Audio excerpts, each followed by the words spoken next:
invite somebody, reach out to somebody that you had told about this conference and let them join us. Right now, can we have some more people to comment us? So far, I see we have Nigeria in the house, we have Zambia in the house, we have UK in the house, we have India in the house. We do have Benin. Thank you so much. We have Benin in the house. We also have Abia State. I should think that is Nigeria, right? Abia State represented in the house. That is right. We have quite a full presentation and a number of people joining us from Nigeria. Right, so one more time, I would like to welcome you all to joining us for this third and final session that we've had for the growth conference. So far, it has been electric. It has been very insightful. I, for one, have attended each and every sessions and I've listened to each and every speaker. And you do well. If you ever missed any session, you should be able to go to our YouTube channel. You'll find the recording there and you'll be able to catch up. So if you've not followed us, if you are not following the Growth Conference on our social media, please follow us on LinkedIn. You are also advised to follow us on our YouTube. Please subscribe and keep engaging. Even after the conference, we have a number of materials that we keep throwing there. And some of the insightful moments from the conferences, we post them on those platforms. So please, if you are not following us yet, do go to our channels, go to our handles and follow us. Gerald Kalindo is my name, and I'm so honored to be your moderator for the third conference, for the third day of this growth conference. Our theme as women as nation builders. You know, we're talking about women being nation builders, and it could not be even much better time than this, or more important. So for us to discuss this topic. So tonight we're going to explore a number of different roles the women are playing in shaping our future, the number of roles women are playing in inclusive policies, transforming different culture, mindsets, leading with impact across the corporate, political, the social landscape, and a number of different and mind-blowing insights from here. I personally come from a background of digital transformation, fintech, as well as inclusive finance. And one of the things that inspires me so much is to see women leading with so much courage in this space. And we seem to have a number of women taking up big roles, especially in the finance sector. Just across Africa, here in Zambia, we find that almost the majority of the top three, if not top three banks, they are led by women. So it's a shift that women have started undertaking, and our role as men is to support, and that is why personally I'm here to support the women and just to facilitate the growth of the women as well as shape our own future. A huge thank you to our host Noella of the Growth Conference team for creating such a powerful platform, and it's an honor indeed. So without further ado, I'll call upon our host Noella, and let's get started. Noella, good evening and welcome.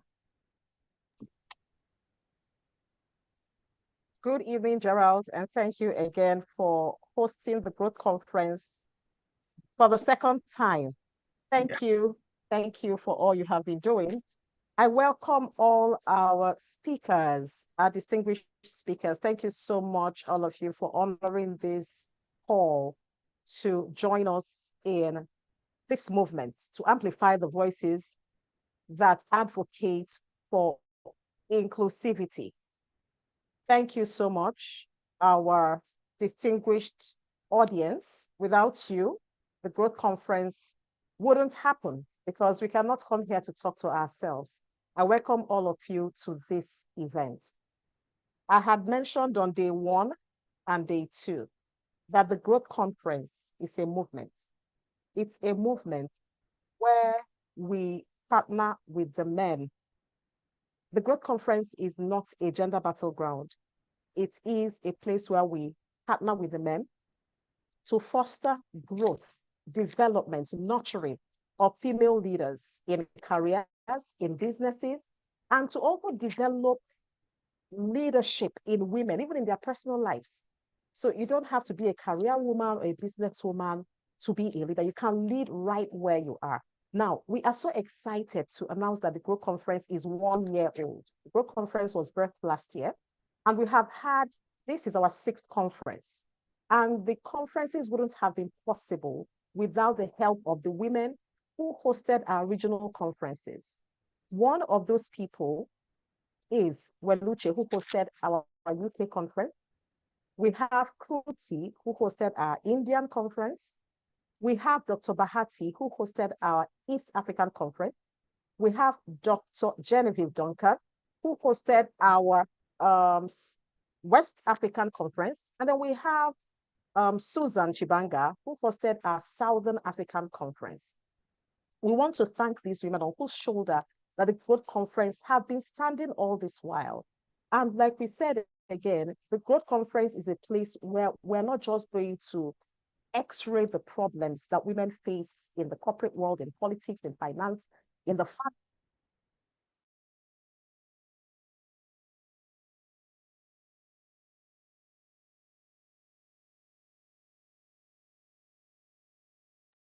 Did we just lose Noella?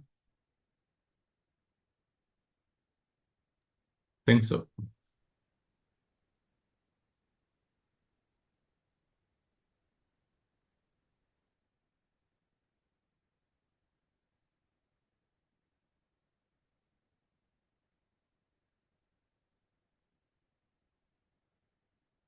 Right, so she's just having a simple technical glitch. She'll be back soon. And as she comes back, please let me keep emphasizing that we want you to let us know where we're coming from. Give us the name of the country where you're coming from.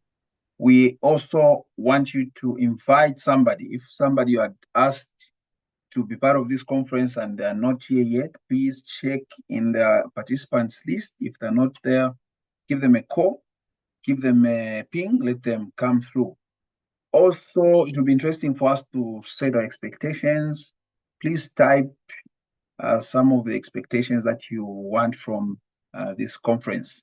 Also, for those that have been following us from day 1, it's a time that you can also share some of the insights that you have learned and some of the things that have encouraged you.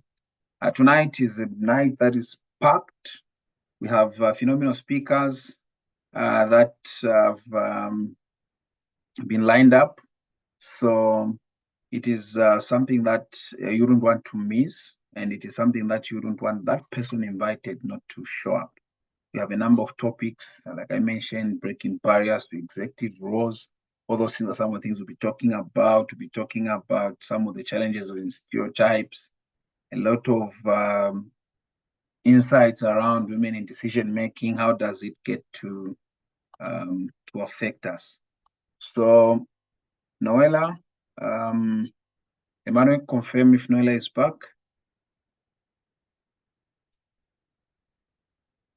Sandra?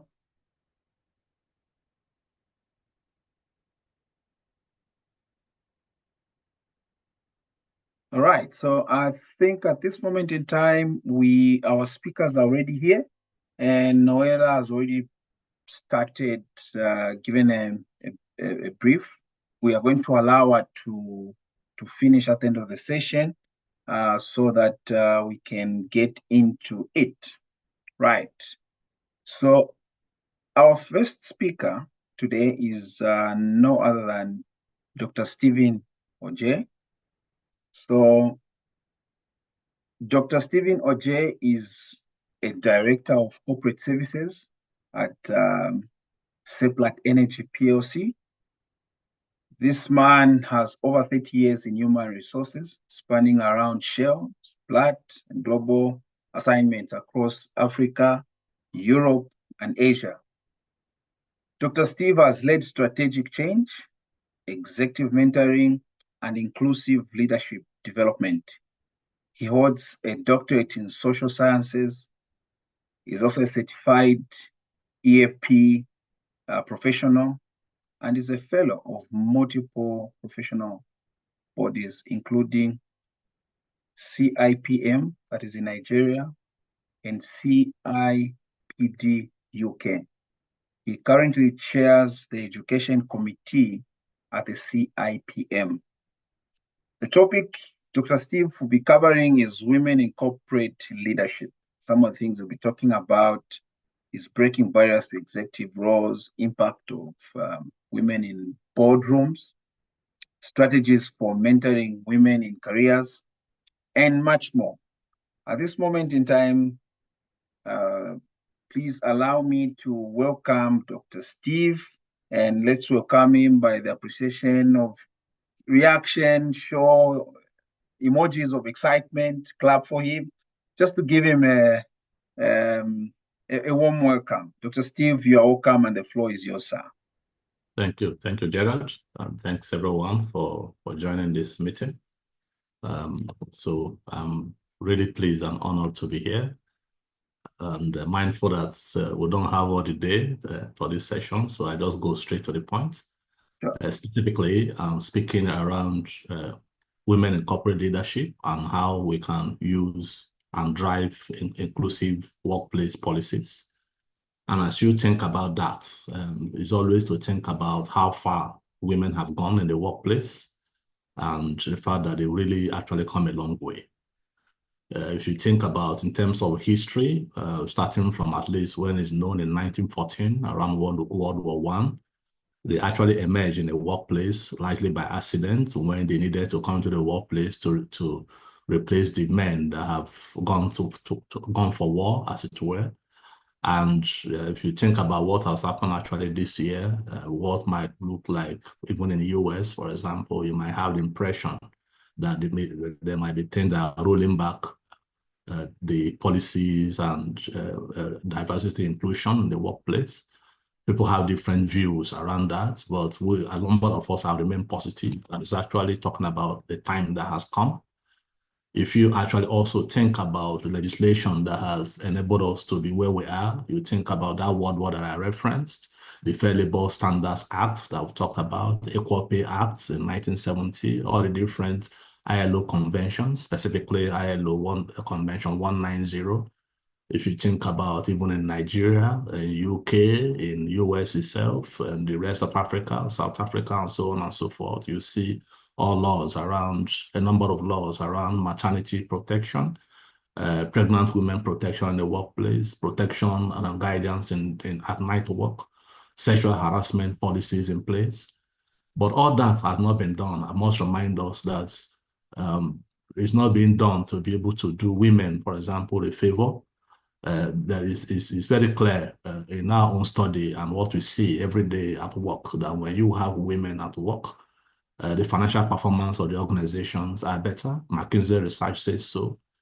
I've also seen it in the board where I sit, that the quality of our decision making is better. The men tend to think one way, but I enjoy the benefits and the value that comes from alternative perspectives, often from our women folks. It's actually also very clear when I think about the Boston Consulting research. I talk about growth and innovation. Even at home, I see that I'm more innovative when I can tap into the experience and the wisdom and the intellect of my wife and the women around. And when you actually also see for organizations such as ours that are quoted in the market, the market responds a lot more positively when they see that you have a lot of women who are contributing to the success of your organization. So it's not just, for example, a favor anybody is doing women. It's actually something that is good for the business. And good for the business, meaning that when women thrive in organizations, it's very clear that organizations equally thrive. So it's almost like a marriage made in heaven to see that if you allow your women to thrive and you have policies in place that enable them to thrive, the organization in the long run actually perform better. Well, at the same time, we can't talk about this without reflecting on what is impeding them in the workplace. There are all sorts of gender discrimination and bias. There are sometimes when you want to employ a woman, people will talk about, oh, when are they going to be pregnant and so on. Or can they be engineers, for example? And you actually also see the fact that some organizations don't have the right work-life integration policies. Sometimes they struggle to give support unpaid work for them to be able to take care of the children. You actually see a number of organizations where they don't have policies to address harassment and unsafe work conditions, unsafe work environments. You also think about the cultural norms in our society, cultural societal norms that go in the way of having women at work. For example, people say, hey, this engineering work going to offshore. So you're going to have women there when they are having to spend 28 days on, 28 days off, away from their husbands, for example, and their children. You see a lot of push for that not to happen. Actually, we also see limited access to the right education and training. There's always a tendency to push them to one area of discipline that organizations need. Meanwhile, you need them in every discipline, from finance to HR to engineering, IT, and so you need them everywhere. The value that they bring, you need them, but our education tends to be biased to just steer them in a particular area. You actually also see legal and policy barriers that they must surmount to be able to get to where they are capable of getting to. And you actually see, in some instances, quite unlike the men who have a lot of opportunities to have networking and mentorship scheme, often is limited for women. So you often have a question when you see women networking, people read all sorts of meanings around it. When you see women aspire to have mentors in the organizations, you often also see that, a lot more challenge around it. But meanwhile, you require mentorship to be able to grow because they have seen what you haven't seen. And you need to be able to benefit from what they have seen to be able to just grow yourself. So the question, therefore, is that do we benefit from inclusive work policies for women in the organization? And the answer for me as a practitioner is yes. We benefit from equal pay and pay transparency to see that for the equal number of work done, women are not discriminated against. Those policies are important.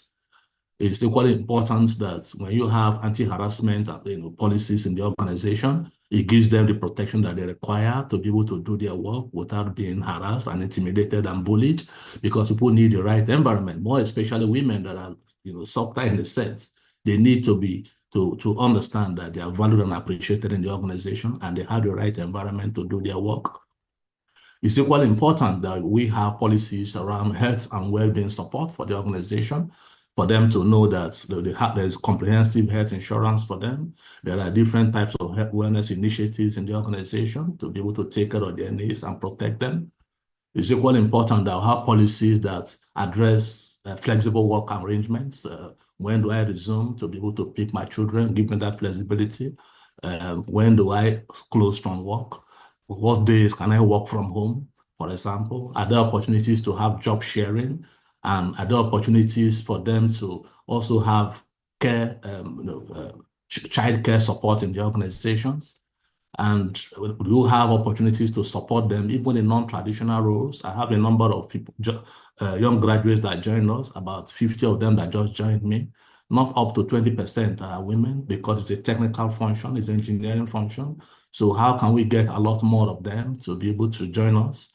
You think about parental leave and family support. That policy needs to be clear and it needs to be there. Then when people take advantage of those leave, they are not running away from work. And when during performance appraisal, you do not discriminate against them because they went on leave.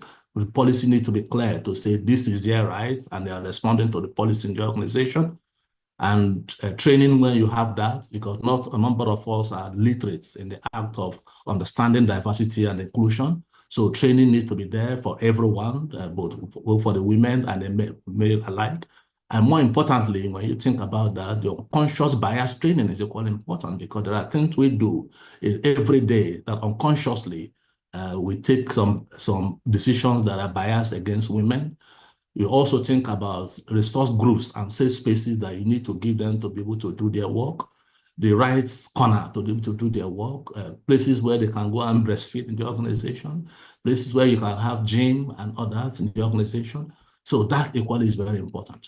And for me, what I've found to be a lot more powerful is leadership development and mentorship. And it's very, very powerful when you see that a number of these policies have the backing of the board. And I can come out and say, hey, this policy we are putting in place is being sponsored and signed off by the board. And therefore, it speaks volumes that is the highest area, the highest level in the organization when you are having to be able to show that and say that, hey, we represent and support women working in our organization. So these are different areas where we can have policies to support women in the world of work. And I've seen them work. And I've seen them change the data. From where you have 0 in terms of representation, where in some organizations you can have as high as 30%. Well, for us now, even though the average in the oil industry, for example, in the environment is about 10%, well, as you continue to push in these different areas, you have a lot more women coming to work for you and with you, and you see that the quality of decision that you take and the prosperity of the business actually gets better. But having said this, there are additional reflections, and that reflection is to say, as much as policies are important, is this a time to actually roll back on their DE&I policies? You see organizations like Walmart rolling back, organizations like Citi Group rolling back, some organizations like Pepsi and Google actually rolling back. But at the same time, you see a lot more that are doubling up, whether it's Apple, Costco, Delta, Microsoft, they're actually doubling up. And when you think about what's, today, you can think about what's happening in the environment where whatever is happening in the politics, is this suggesting that we should roll back policies to support women? Some group will say it looks like it. But other groups, which I belong to, will say, no, eventually that time is coming. That time is coming that you really don't need to be able to say it's the policies that are doing this. The business case in itself, makes sense. Therefore, it begins to look like a normal practice, in HR practice, to say your environment should be such that women who want to be able to work in your organization come there to work. Maybe it's getting to that point where you don't need to draw a line on the sand and say this is a policy, because it should be engraved in the way that you act. It should be engraved in the culture of your organization in a way that it means that even for the HR business partner perspective, it becomes a normal practice for HR to see that it is intentional practice, is an intentional policy. It's an intentional act of HR practice to see that women are really a lot more involved in our organization. And in everything that you do, ranging from policy pronouncements to give you the right environment, to sponsorship that you provide to institutions to enable the women to come and join you, it's equally important that you make those happen, and it begins a natural thing you do in your act of HR practice. Those are reflections that call for us today to say, for any business that wants to be successful, and the success means that you want to be profitable, you need to have the right revenue, you need to have the right debates at the leadership level. It is only a matter of your own enlightened self-interest that you put in place policies that encourage all that to happen. That's my own journey. I'm mindful that we need to be able to give room for questions and answer. Yeah. I will pause at this point, and I will encourage us to ask questions. Hopefully that can deepen the rest of the conversation on this subject. Back to you, Gerard. Thank you so much, Dr. Steve. That was very insightful. We had a number of insights that you mentioned from your presentation. Thank you so much for that. One thing that you've emphasized is around the board sponsoring some of the initiatives that have that organizations should be able to adopt, because then when the board is into it, then it's no longer becomes a natural thing, but it comes from the highest level. If maybe just starting from there, Dr. Steve, you have worked across the continents and different executive cultures. What change in corporate structure or mindset have you found to be the most effective in getting women into the leadership rooms? Yeah, for me, it's that board directions. So if I look at my organization, for example, you can track the performance, the company performance in terms of the balance sheet, for example. You can track production, for example, you track it. But question that I get asked every time I go to the board meetings in the different committees that we have, there's a committee, we have sustainability committee. The questions you get asked is how many women are coming to the board? How many women are coming to the senior leadership? How many women of these graduates you've hired, how many of them are women? And when the board members are asking those questions, and every time quarterly meetings that you come to present to them, they're asking you and they are trying to understand the trend to see, hey, we're getting better at this. You actually have to sit up because that is your own performance appraisal, because that's the only singular question, the most important question that your board members are asking you. And by extension, those who other shareholders, in the market, when you publish our annual reports, they want to see how you are doing in that respect.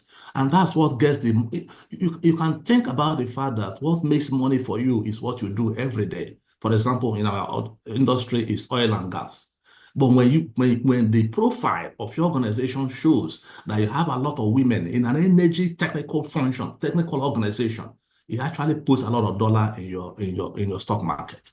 So like I said, it's not just something we're doing as a favor for women. The board demand for it, because that's what those are the sensitivities of the investors to be able to work for you. And so when board demand for it and they sanction and sign off the policies that support this, women come and they know that their own contribution actually also counts. Not because anybody's doing them a favor, it's because it's equally the interest of that business. So everybody stand up in the organization with their shoulders high to say, I'm here because of my contribution. I'm here because of what I have to offer. Not because I'm a woman, but because I know my stuff and I've earned my rights to be here. So for me, that's the biggest lever that I've seen us pull that enable women to come work for us, proud to work for us, excited to work for us, and they know that in all circumstances, they are covered. Their back is covered working for us. Yeah. Yeah, so talking about just riding on the point of women knowing that they are in those positions because not because just are women, but these are people that can deliver. What are some of the challenges do you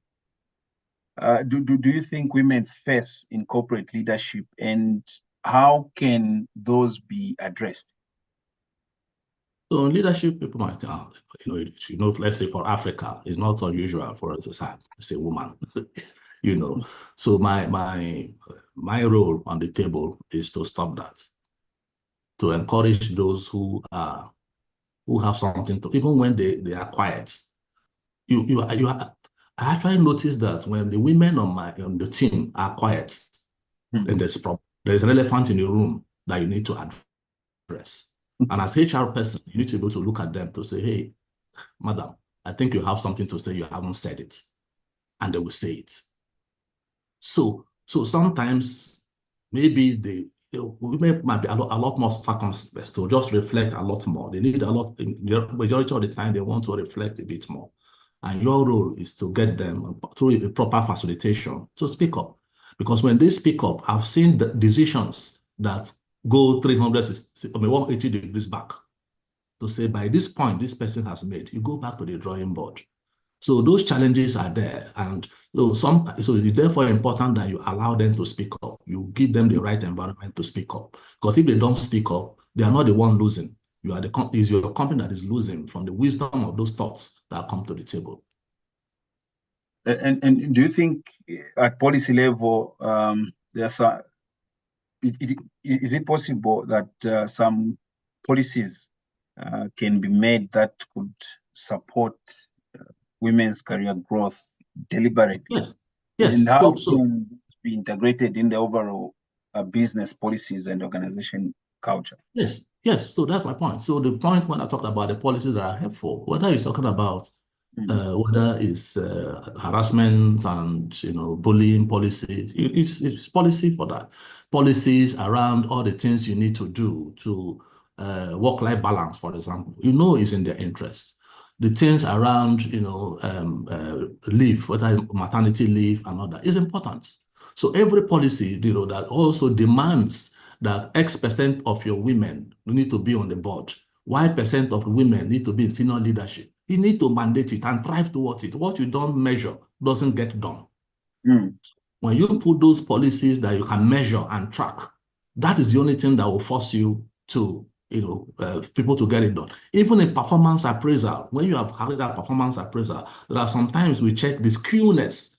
Have you skewed it in a way that women are the ones who are ranked at the bottom? It may not be deliberate, but it's encouraging you to ask questions, to say, have we intentionally played down on our women? And I've seen situations in the past when you ask, why is this woman the last person on the appraisal ranking? So, well, she spent part of the time going on maternity leave. No, the good conversation is, within the time she was around, what job did you give to her? And what did she not get done? And our own study is very clear that in terms of employee engagement is the degree to which people need to be able to give you their discretionary effort. The study is very clear that women are a lot more engaged than men. Therefore, if you do not tap from their talents, you have an organization that people are disengaged, they are switched off. The woman who goes away to go and do school run, as we call it in Nigeria, in the afternoon, you can be sure that she will make up for it in the night. That is what we see. And all we can do, therefore, is to make sure that you have policies and the right environment that support them to be there and thrive and contribute. Well, we can go on and on and on, Dr. Steve, but we'll end here. But for our audience, please feel free. Dr. Steve will still be here.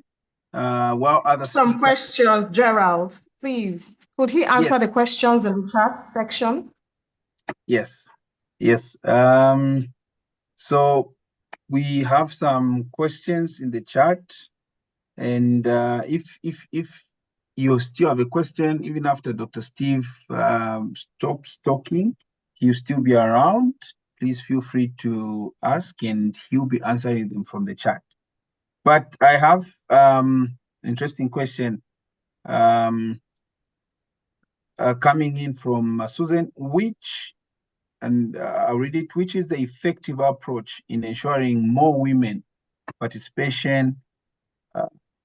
Should the organization have a strict target for the number of women, or to rather have inclusive policies that create equal opportunities for all? Interesting, good question there. Yeah, it's a good question. So you have to have both, actually. So inclusive policies are there when maybe when you are running normally. But first of all, to get them on board, you need to be able to mandate those policies. And that's what led me to say in the first place, maybe where we are is that the policies have come to stay. Therefore, it's a matter of practice. It's a matter of putting that as culture of the organization, as a way of life of the organizations. So policies will mandate it. And like I said earlier, what you don't measure doesn't get done. And when you know that the board is asking that number of women at the board need to be X%, you are driving towards that. And we are much more intentional in looking out for it and in fulfilling those goals. When you think about the targets that X number of women need to be in senior leadership, when you are making senior leadership appointments, you are more deliberate and intentional in making sure that that happens. Otherwise, like I said, it's your own performance appraisal. And like I said, you are not doing it, you are not doing women favor. But we're only asking you to be a lot more intentional, more deliberate in seeing that you are looking at all of your talents when you are making those decisions. And oftentimes, it's women that are usually neglected. in those decisions. But when you are intentional, you are more able to bring them up on board and see that they are given the same level of recognition as their male counterparts. Thank you, Doc. Noya, your hand is up. Yeah, you're on mute. Hello, Noella, you're on mute if you are speaking.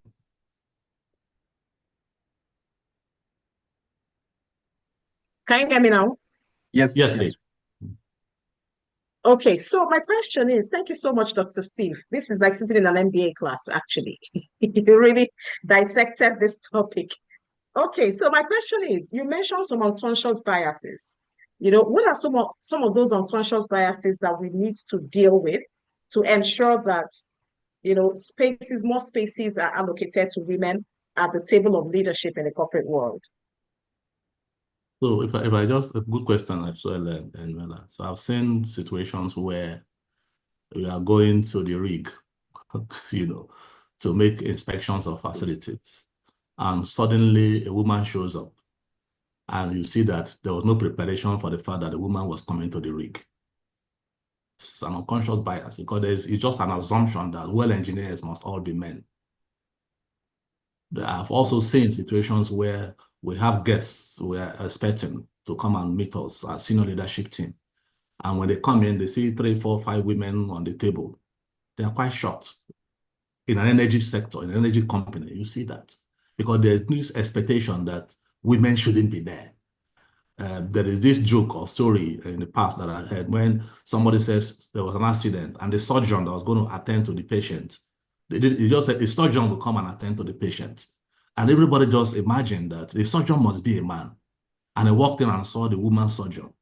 So in this technical field, there's not often the case when you expect that the woman should be there.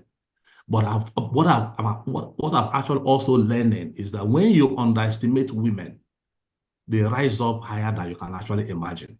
When you don't expect them to be there, they will show you in every way that I have a right to be here. And they will speak up and make their own contribution. So those unconscious biases, they're all there every day in different shades, as you might say it. But when you think about the fact that what you are looking for is an organization that is prosperous, you need to let them understand that this is the way we do things in this company.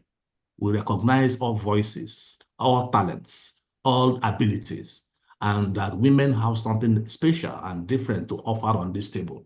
And we're not doing them a favor, like I've said oftentimes, for having them to be on this table. So if you are coming with any unconscious bias, please leave it at the door, because we have different level of representation in this room, because all their voices count for the improvement of this company that you want to be able to work for. Thank you so much, Dr. Steve. And I love what you said. You said that there's not going to be a policy line to say this is a policy. This thing has to be in our DNA. It has to be our way of life. It shouldn't be an event. It should be a culture. It should be normalized. It shouldn't be something that should be an exception. When you see women at the table of leadership in the corporate world, it's like, oh, this company is exceptional. It should be something we should see every day, just like we see normal human beings do things. Thank you so much. That was an in-depth presentation. Thank you. Over to you, Gerald. Thank you. Thank you. Thank you so much. Dr. Steve will ask that you stick around and answer some questions that the audience would be having to type. Otherwise, thank you so much for this presentation, and also for how you have just brought out some of the points, some of the things I took note. You're talking about women. When women thrive, organizations compound the value. You also brought in an aspect of the board being the sponsor, in the women policy initiatives to accelerate that progress. So thank you so much, Dr. Steve. Thank you. Thank you. Right. Yes. Thank you. Thank you. Right. So keeping the momentum, we now pivot from the boardroom level to some cultural habits that may break or really make you. And Kruti is on stage for us. and which leads me into the introduction of our second speaker. So our second speaker is Kruti Shah. Kruti Shah is a certified global mindset coach and internationally recognized etiquette and image consultant. You need to be deliberate about your image, right? She's based in India. She has worked with executives from over 20 countries, contributing to leadership, presence, cultural diplomacy, and personal confidence. She's also a publisher. She's a keynote speaker and global forum contributor. The topic that Kruti will be covering is culture and social norms, redefining gender roles. So she'll talk about some of the challenges, challenging stereotypes women face, intersection of culture, religion, and gender, as well as how us men are allies to this women discussion. Kruti, the stage is yours.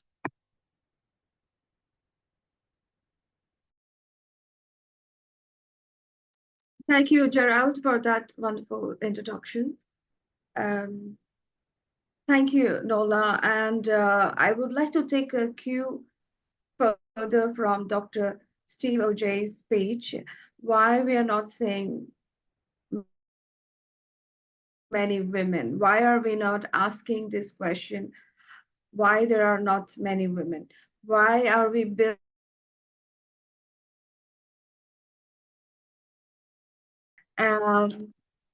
I see it is very, very deep rooted with the culture from where we all come from, whether it is Africa, whether it is Asia, or even Europe for that matter. Is it not very deep rooted to the culture?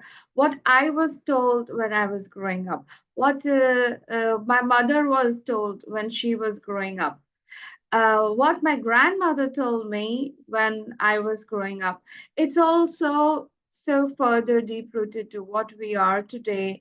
And what the reason that we are gathered today to discuss is because it's so deep rooted from where we belong, where we come from, and what we were told from the right in the beginning, since our early age, when we were still forming understanding about the life and what we want to do. It is so much deep rooted. But if I also have to give you some examples about the stories that we were told, were not many about the women rulers, but we were told stories about men and the country and the great kingdom and how it was. But there were so many stories that we missed out on telling our generation or even the older generation. I was just going through internet in search of some stories that I can talk about, because what we are today, the reason that we are discussing today, is all deep rooted in the culture, and the culture is not today, it's age old, it's hundreds, thousands of years of old. So when I was looking through for some research, I was doing my research, I also found so many stories from which I know from India. I also came across a story of a 17th century queen, Zinga of Dongo and Matamba. I don't know how many of you have heard this. It's in the modern country of Angola in Africa. I came across this story, and this is so much similar to one of the story of one of the queen here in India, very close to my place called Belgaum. So I'm going to talk a little bit more about this queen, Zinga of Dongo, which is the modern African country called Angola. In 17th century, when the Western powers were busy colonizing the world. They also reached this African shores of Angola, and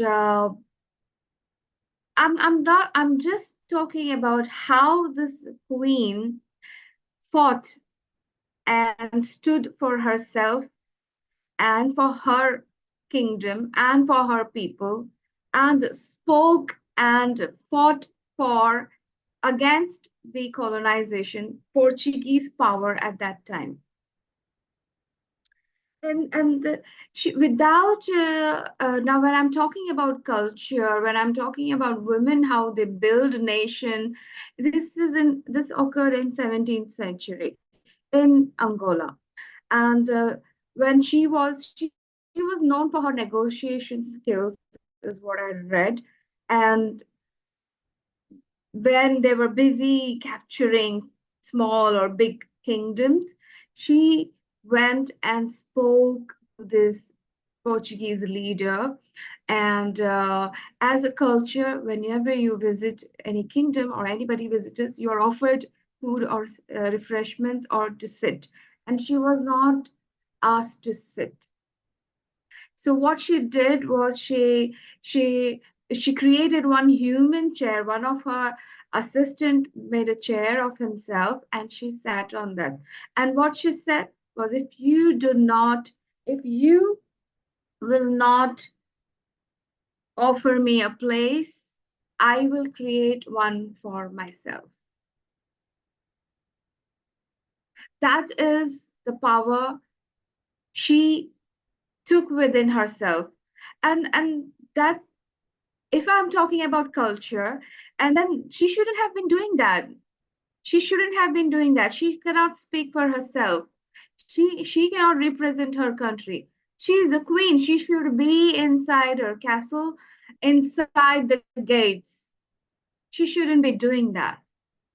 But she did that, and that is what we should be talking about. That is what we should be telling our children, our girls, when they're growing up, which we were not told, unfortunately, Nola and all those women who are there today.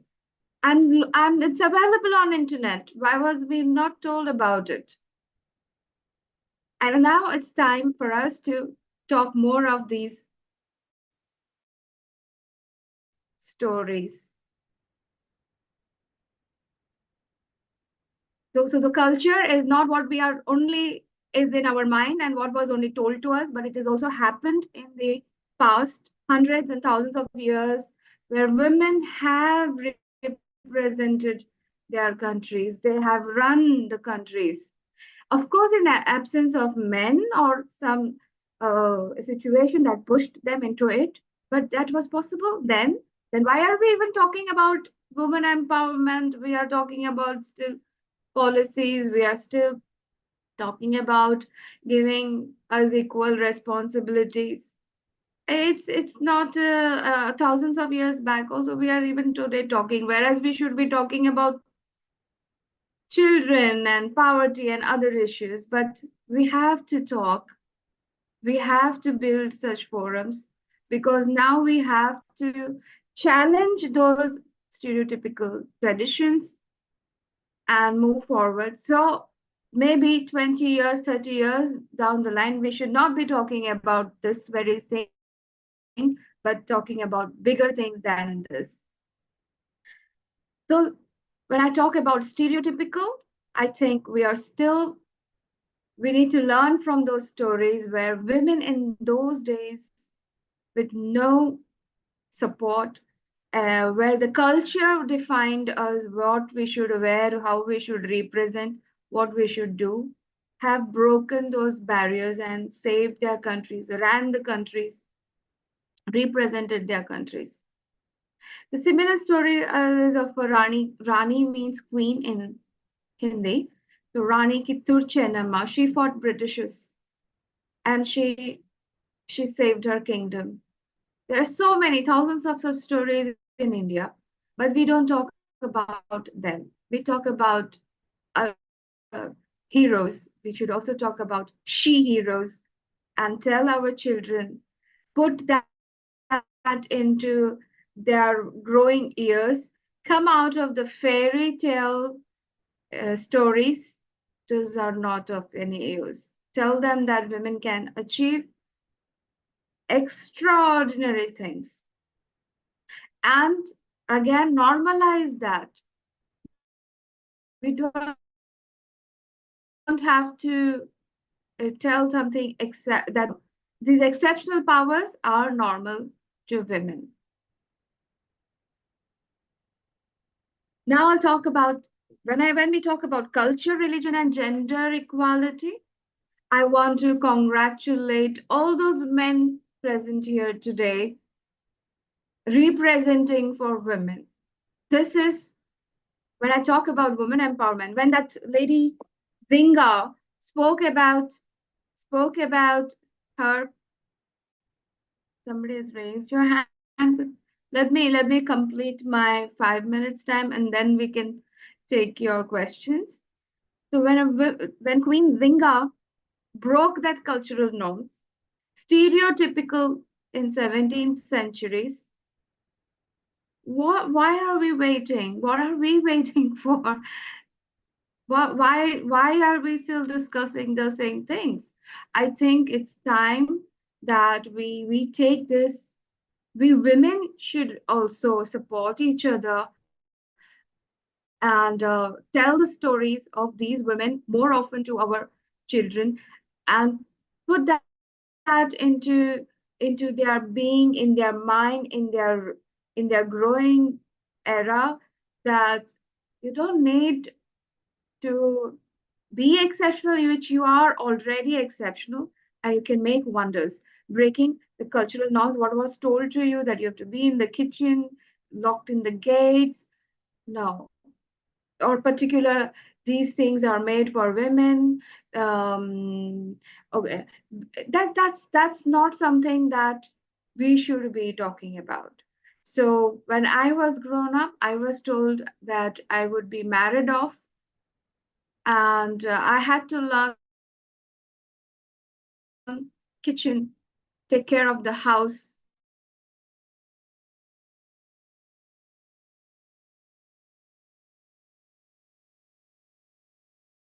Independent, you have to be on your own, pay your bills. No, but today I'm doing that very thing. Sorry, Kruti. Can anybody hear Kruti? It looks like her screen is frozen. I'm sorry, I think I lost. Am I audible now? Yes, yes, Yes, yeah. but we Okay. missed something very important that you were saying. You said that when you were growing up, you were Okay. told that you'll be So married off. what I was Could you talking repeat that was, sentence? when I was growing up, I was told that I had to learn to cook. I had to take care of kitchen. I had to take care of, I'll be married off, so I'll be taking care of my husband's family and children. This is what I was told. I was never told that you have to grow up and earn and be independent or establish, do something about yourself, have some kind of a talent. I was never told like that. Only until I became a mother, and then I realized to live in Mumbai, you need to have a certain economical income, to have a certain kind of a lifestyle. And today I'm working, I'm independent, I'm representing my country at a global stage like this. But had it been defined when I was growing up, things would have been different for me. And now it's my responsibility, our all collective responsibility, to tell this to our children, or just be that and show them that you have to pay your bills, you have to achieve what you want to achieve. Everything is possible. We at least don't have to struggle like Queen Zinga. Those days are gone. There's so much advancement. There are already so many policies. We are already talking about it. And I'm hoping that 10 years, 15 years from now, we will be talking different things and not the same thing again. is what I'm hoping. Now, when I talk about men's role in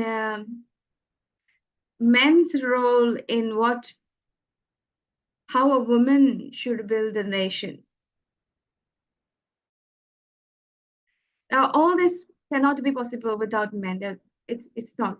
Here we are together today because we have men in the room. Queen Zinga could do this because men of her kingdom would have stood by her. So for femininity to bloom, you need masculinity. And that again starts very much from the home. They commented that. Yes. So the mothers play that very important role. So the culture has been influencing us. The religion has been influencing us. Thousands of years we have been told to do this. Those days are gone and we are still talking about that. I think we should now be talking more about and forming more policies and challenging. There is no stereotypical, everything is in the mind. And don't wait for others to give you permission. No. And that's where men come in. Their role is here. When I'm talking about equality, when I'm talking about culture influence, when I'm talking about what is the role of men in this gender or women equality, I'm not asking here to compete with men. It's more about partnership and not competition. In the same way how Rani Chennamma was supported by her ministers to conquer Britishes, in the same way how Queen Zinga would have got her support. And she ruled Angola for 30 years after that scene. She ruled and saved her people. So this is my message today, that what stories are you creating so you can tell this to your children, girls and boys? What stories have you known, and tell them, come out of fairy tales and tell them the bravery stories about women, how women have been ruling, how women are taking control of their own situation. First, take control of your own situation. Don't wait. Yes, it's not a competition. And don't wait for it. There is no support. You are not going to get support. You have to create it. You have to create it. Nobody supported Queen Zinga. She just created it. She became strong and she fought for it. So go ahead, fight for your right. Don't wait for anybody. Cultural norms, people will tell you, your parents will tell you, your grandparents will tell you, your teachers might also tell you, but don't create blockages for yourself. Not in today's era. If you're doing that in today's era, it's not right. I would just want to conclude on that create stories and tell stories to your children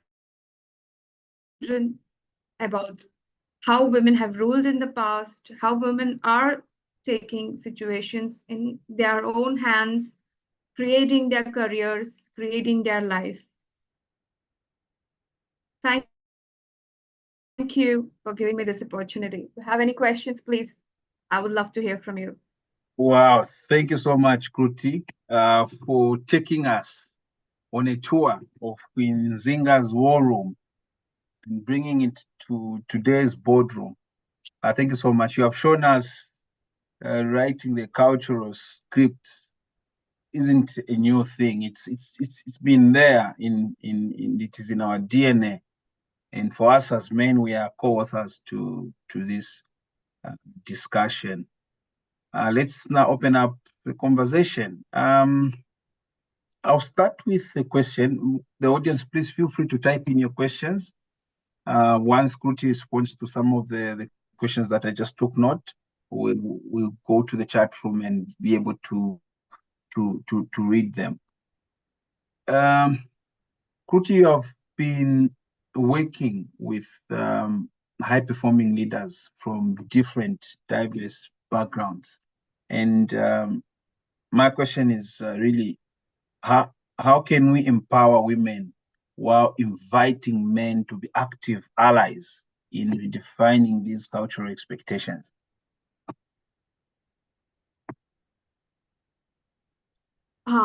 Okay.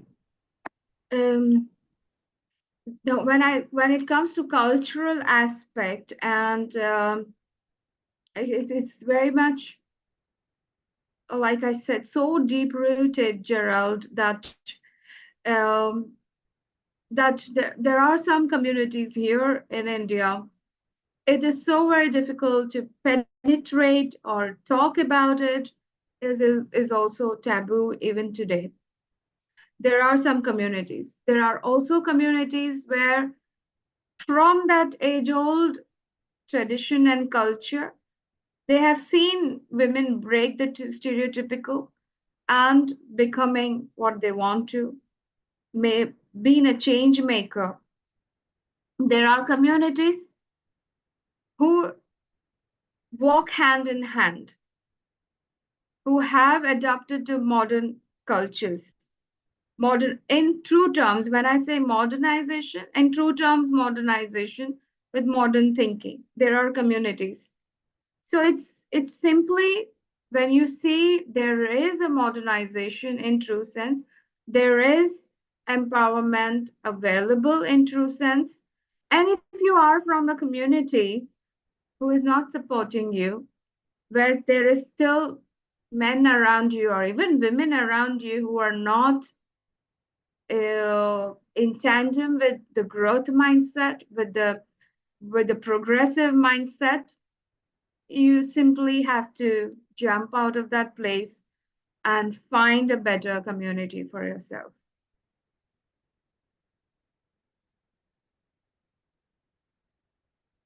You're on a mute. Sorry about that. Talking about culture, I was just trying to build on that question. Talking of culture, how do you think different cultures shape women's roles in top leadership? I'm sorry, can you repeat that question? How do you think different cultures do shape women's roles in top leadership, or just leadership in general? Okay, it's a very good question, Gerald. So, how do women shape in different cultures? Do you see the difference? Look around and see some cultures have advanced, some cultures are still struggling, and some cultures, women have no freedom at all. Now, when I talk about the place where I represent, even there are again these three categories.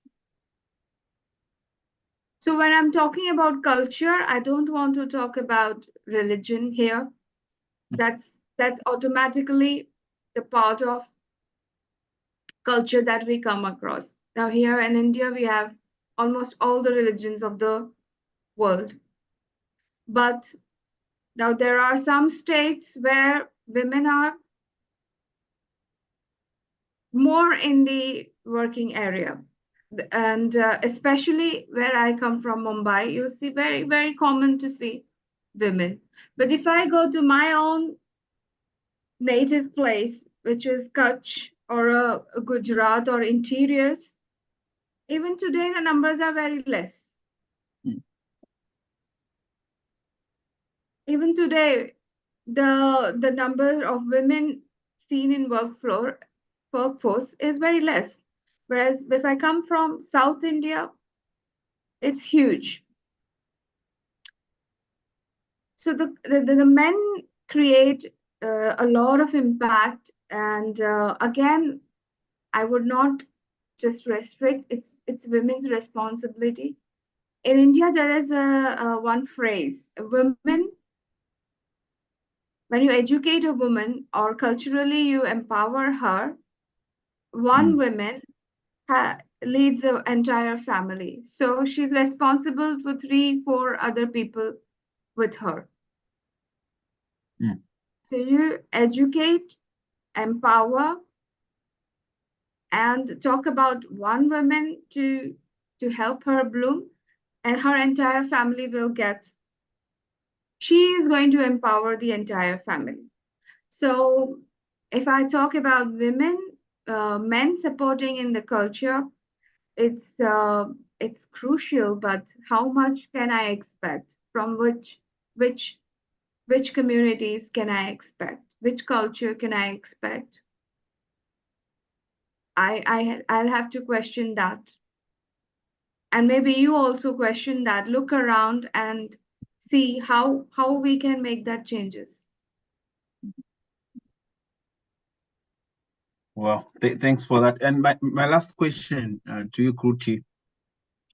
Drawing from Nzinga's playbook, the great queen, the great warrior, what one mindset shift can today's corporate leaders and just the community leaders in general adopt to turn the cultural norms from just constraints into catalysts for women's leadership? How can they change that?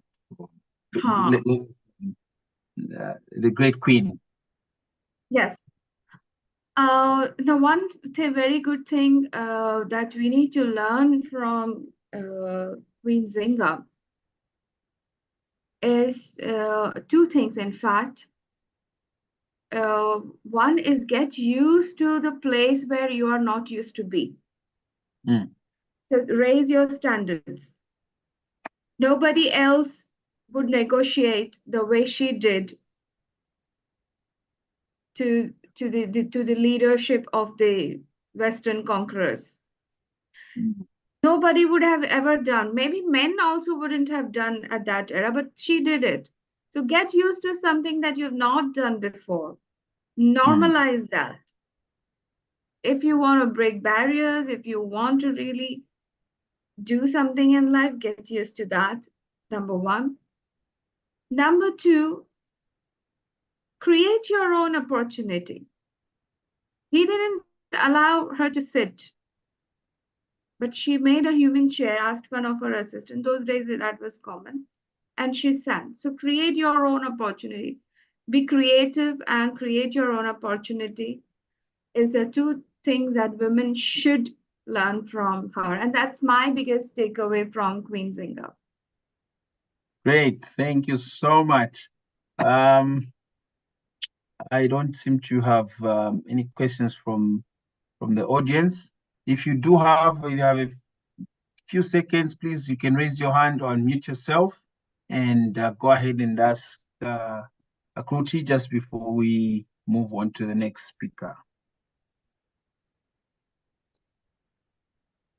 Thank you. Thank you, everyone. I'd like to say thank you so much, Kruti, for that explicit presentation and using Queen Nzinga's. In fact, the moment you mentioned her, I had to quickly Google her up. And I started reading the story. So as you were talking, I was reading her story. And it's something that anybody who is aspiring for the position of leadership should read her story, because she's not a perfect human being. Yeah, it's not like there's everything about her that one should just take hook, line, and sinker. But her strengths, like you mentioned, normalize something you're not used to, and then create your own opportunity.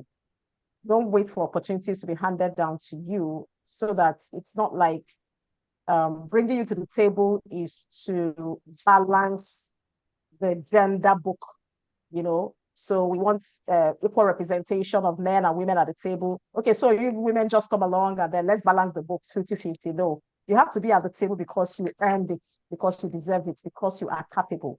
So it's there for women to develop their competencies so that when you are brought to that table, or when you come to the table, or when you even get to the table with your own share, you will know that look, I am qualified to be here.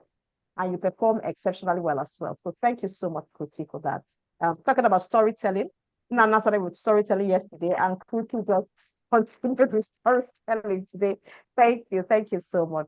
I really enjoyed this presentation. Great.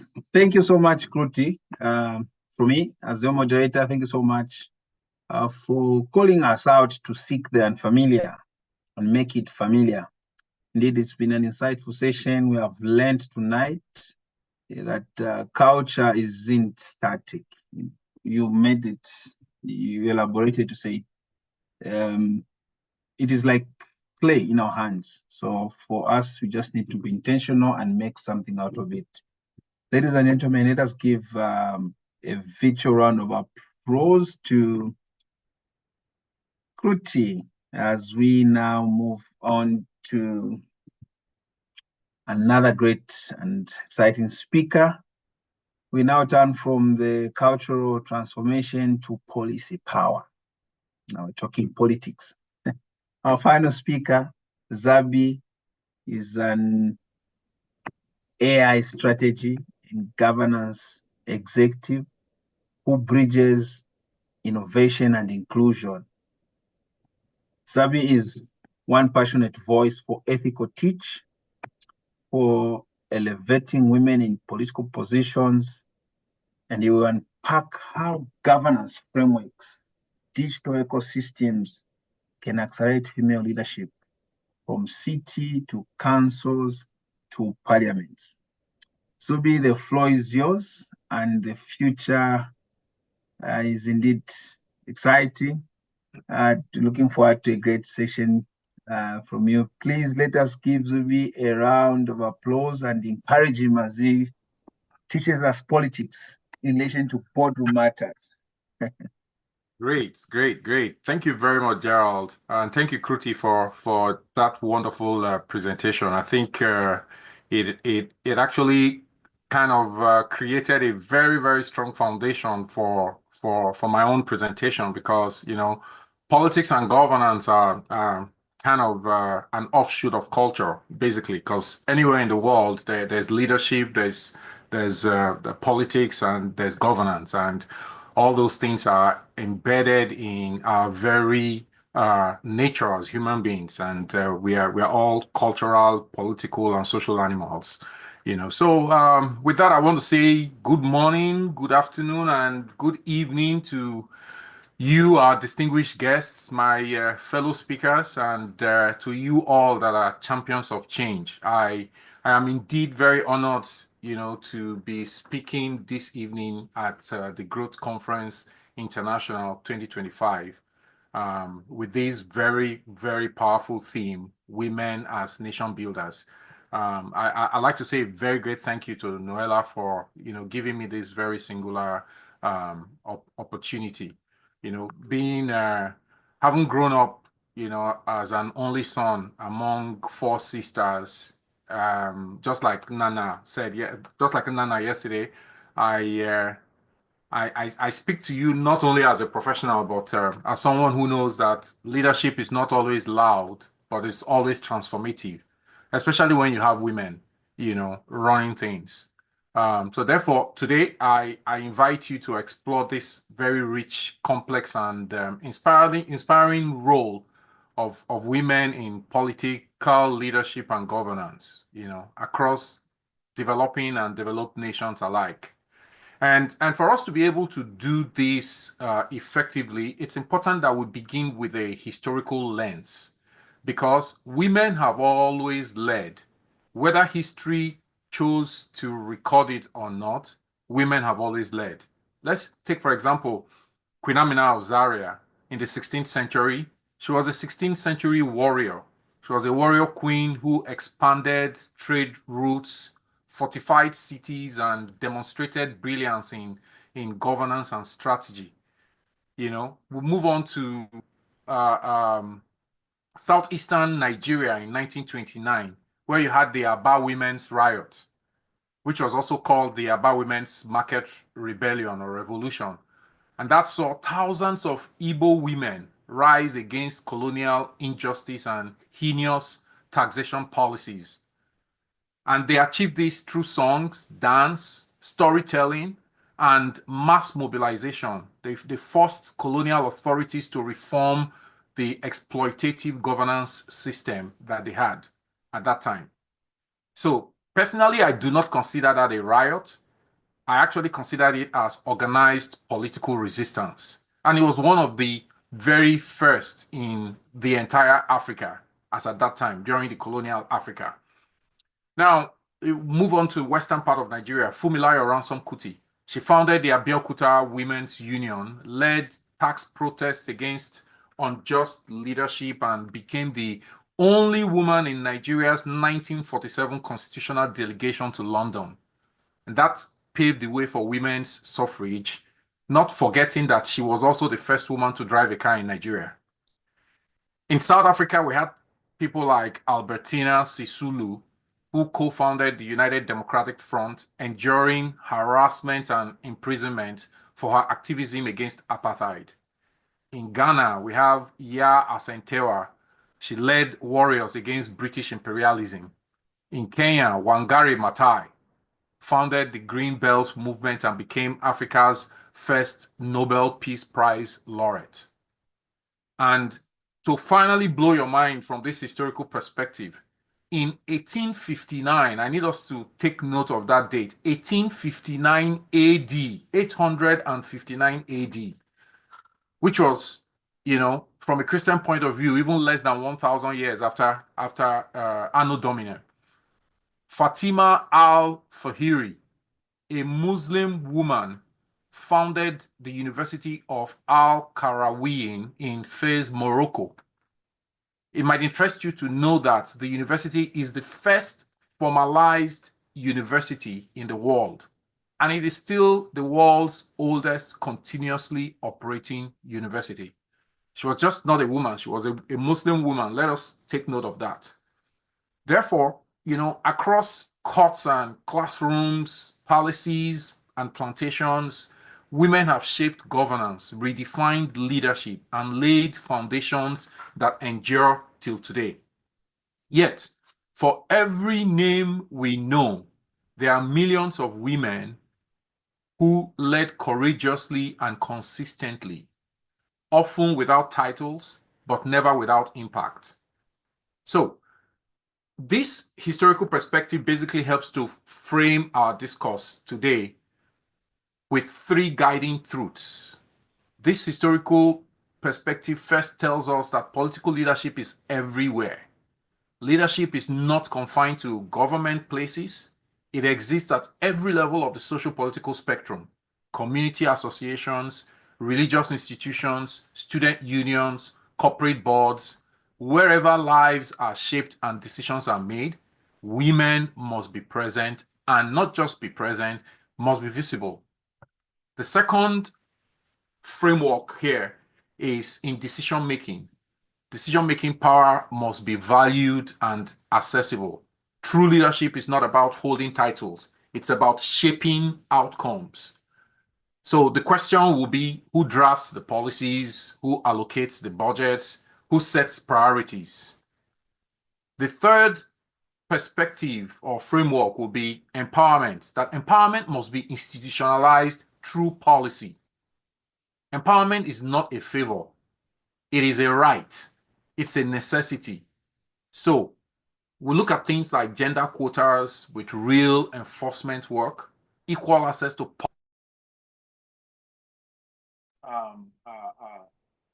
matters,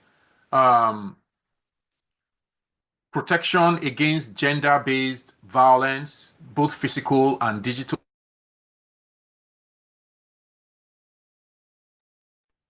We've lost your video, Zabi. Yeah, it looks like I lost my video, but can you still hear me? Yes, we can. Okay, let me try and see if I can turn on the video. Okay, I'm back on. All right. Yeah.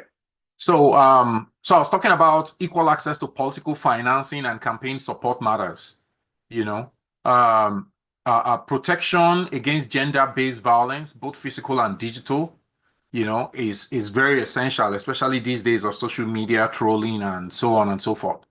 Support structures like childcare and mentorship create true enabling environments. And Dr. OJ, you know, laid credence to that it is time for us to step away from looking at, you know, women's roles from very, very traditional, mundane, and moribund spectrums. You know, so there are a lot of examples around the world. In Mexico, constitutional amendments mandate that 50% female representation across elected offices. In Sweden, equal parental leave policies help sustain a gender-balanced leadership pipeline. In Tunisia and South Africa, gender-sensitive budgeting ensures public spending addresses women's needs. Thus, when policies align with inclusion, we see that societies flourish. And it's not just for women, it's also for everyone. You know, so let's look at this very, very critically. Look at women in decision-making roles. Like I said, I view this as not just, you know, filling up a quota, or like some people would like to play down the importance of DEI, diversity, equity, and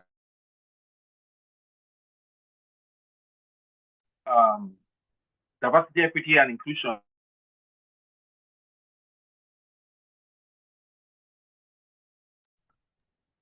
Can you still hear me? You can hear you, though we lost your video again. Okay. I don't know what's going.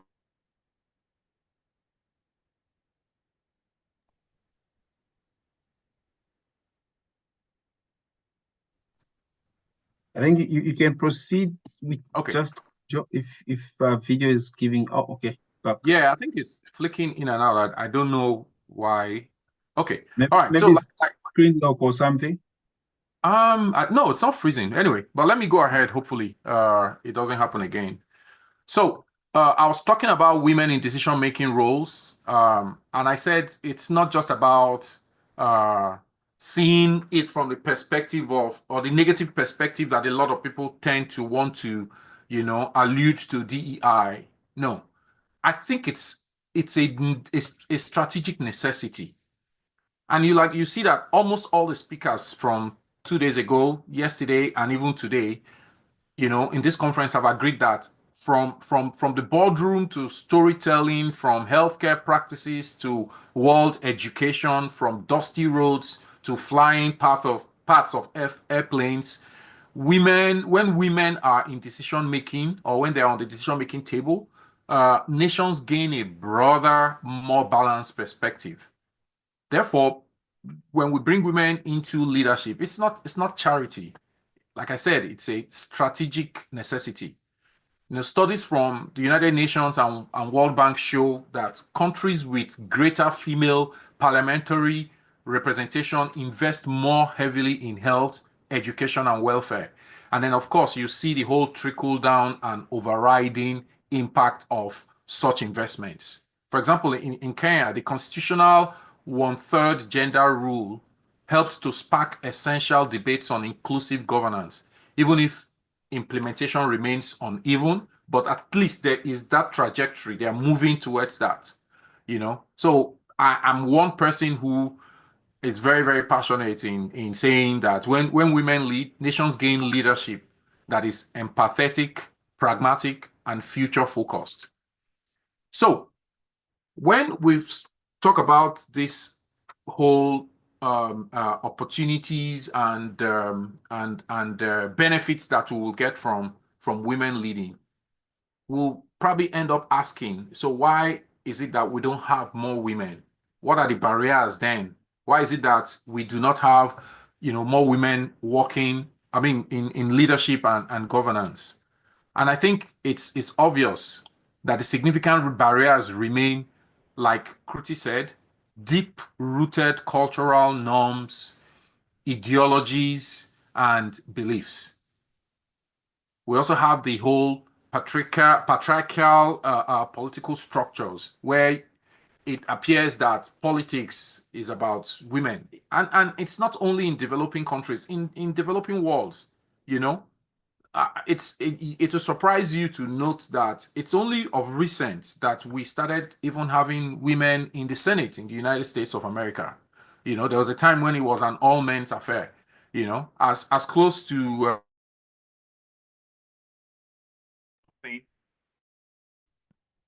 female the first female Supreme Court justice was appointed.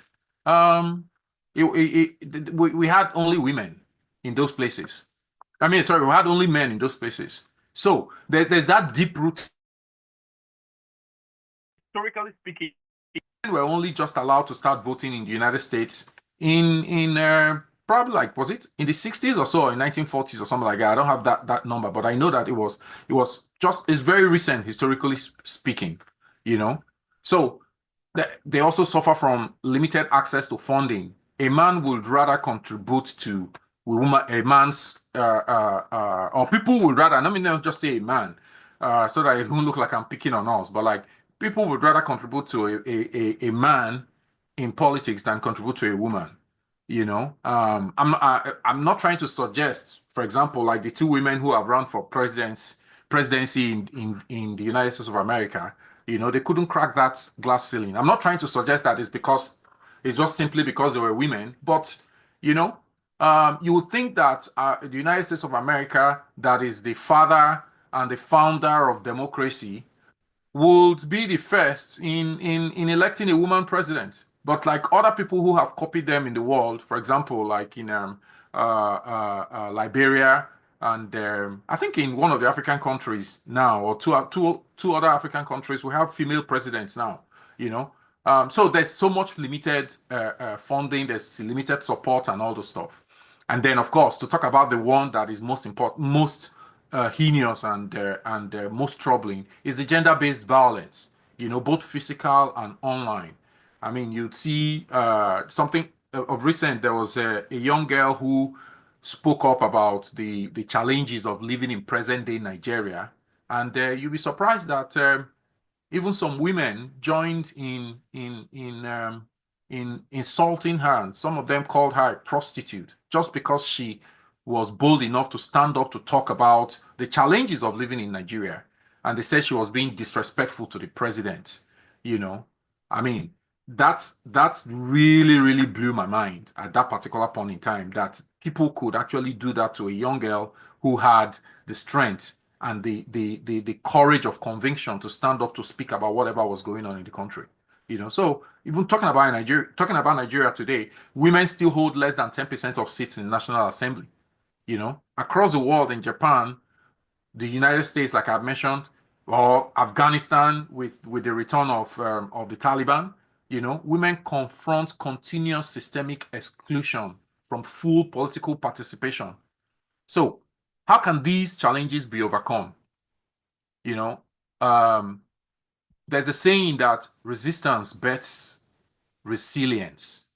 It's simply basically going to be resilience. We cannot give up. The women cannot give up. We can continuously start. If you remember at the beginning, you know, setting out this whole framework, I said that, you know, political leadership and governance is not only like at national levels or at state levels. Grassroots organizations are very, very important. You know, so there are examples of such grassroots organizations like Elections and Women in Nigeria, EWIN. There's the Akina Mama Wa Africa, AMWA. I'm sorry if I'm not pronouncing it very well, like the Swahili in Swahili. I think the only word in Swahili that I know is Hakuna Matata, you know. But this is in Uganda. And this AMWA equipped women with political skills and networks. In India, I think it was alluded to that in India, constitutional quotas at the local government level have unleashed a generation of rural female leaders, changing governance from the ground up. You know, I grew up in Warri. Now from clap, then they end. when you want to start dancing, you start by clapping. And so what I'm trying to say in essence is one of the ways that we can actually overcome these challenges is, organizing from the grassroots level, organizing from student unionism, organizing from church organizations and the rest of them. And you find out that, with time, we're able to build up some momentum in getting women into politics, political leadership and governance. Another way, and this is the most important one, and one of the final things I'll talk about is creating the policies that empower women. To sustain women's participation, policies must evolve beyond good intentions. It must evolve beyond DEI. It must evolve beyond, let's do it so that we can be modern day, we can be a modern day country. No, it has to be mandatory. You need to have mandatory quotas at all levels. Campaign financing reforms to close gender gaps, legal protection against harassment, investment in education, digital access, and financial literacy. A woman who is educated and connected and economically empowered, trust me, is unstoppable. And I'll give a good example. Rwanda is a beautiful example as a blueprint for success in such, using policies to empower women and to bring women to the forefront of political alliances and political governance, political leadership and governance. Today, it might surprise you to know that women hold over 60% of seats in Rwanda's lower house of parliament. This is the highest percentage anywhere in the world. And I'm glad it's Africa. So we're not saying this is a developed nation. No, this is a nation that is building. And this success has engineered, this success was engineered through a post-genocide constitution, which is 2003 constitution, mandating at least 30% women's representation. So let's take note here. Women were only given 30%, minimum. It was minimum, not that you cannot go beyond 30%. So what did they do? They organized, they took the opportunity, and they took it to a bigger level, 60% in the lower parliament. The reserve seat system also has helped. They have a reserve seats filled through electoral colleges. So these are some ways that we can actually, bring this to birth in some countries or anywhere that, we want this to happen. And then the support structure.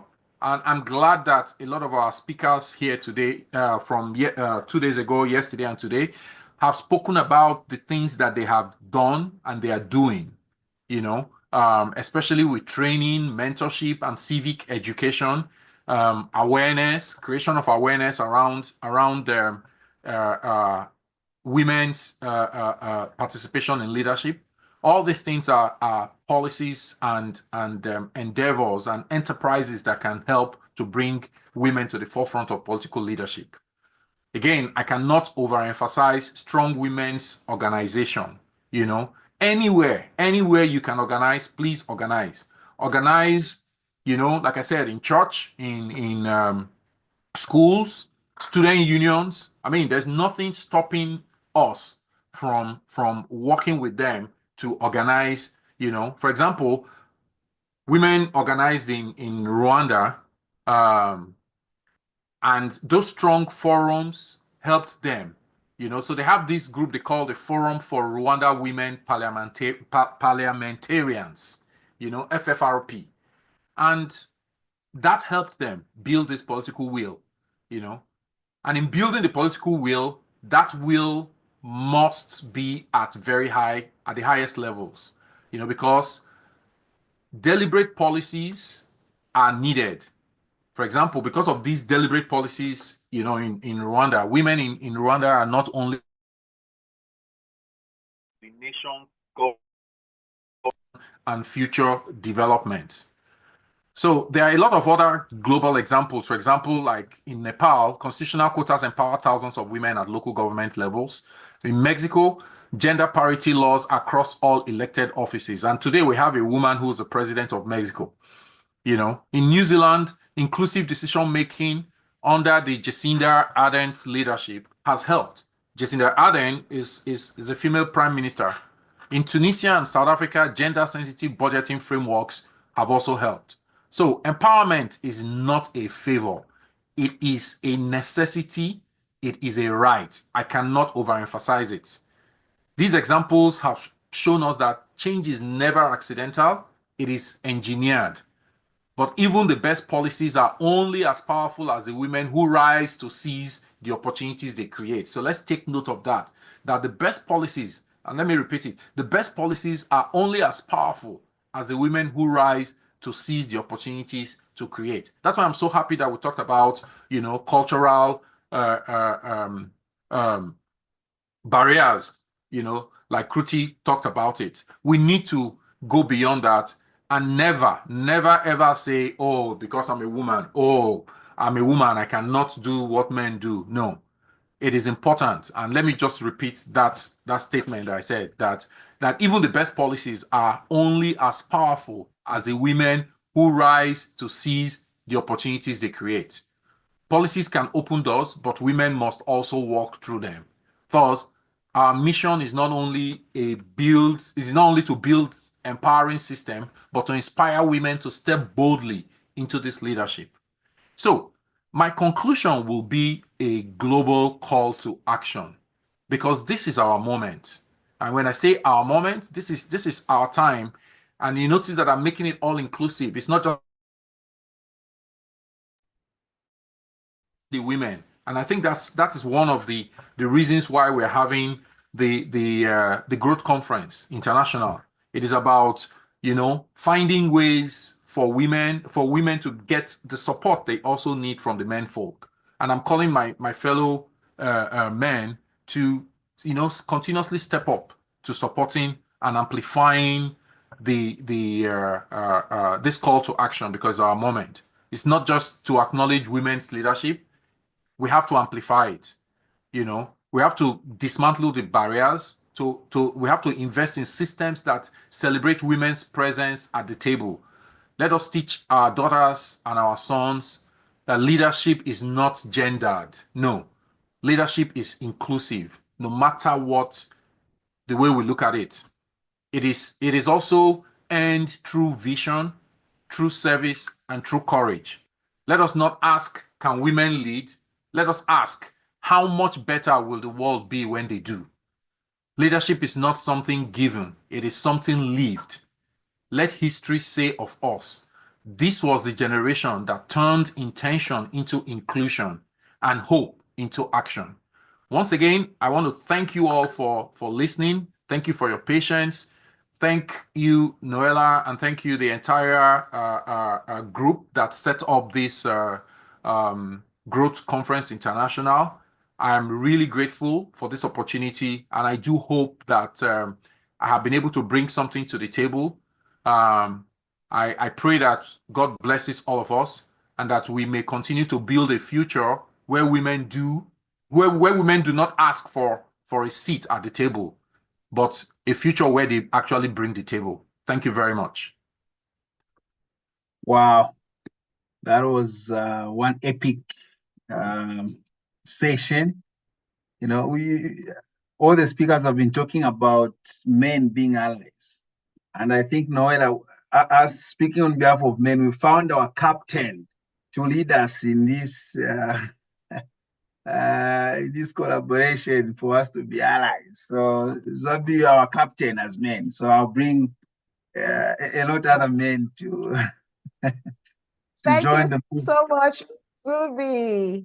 That was quite explosive. Thank you so much. Well, even if we were in doubt of the men's our men's support and the partnership with the men, this has solidified it.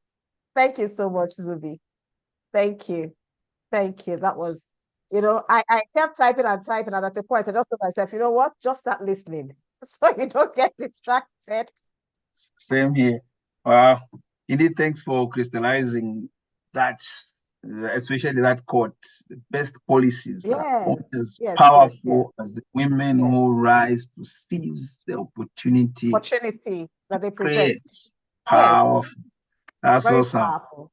Very Great. powerful. Please let's Uh, remember that this can also be, we can also go back to YouTube and watch this session again and again and share it. sure. Thank you, Zubi. Thank you so much. Thank you. All Thank you right. very much. Zubi, we just have under 5 minutes. We can take some questions. And before we get to the audience, please, audience, if you have a question, feel free to type in. I'll be able to read it if time allows. Otherwise, Zubi will still be around. I will be able to respond to your messages directly. I have Right. a So, question. yes, Noel, go ahead.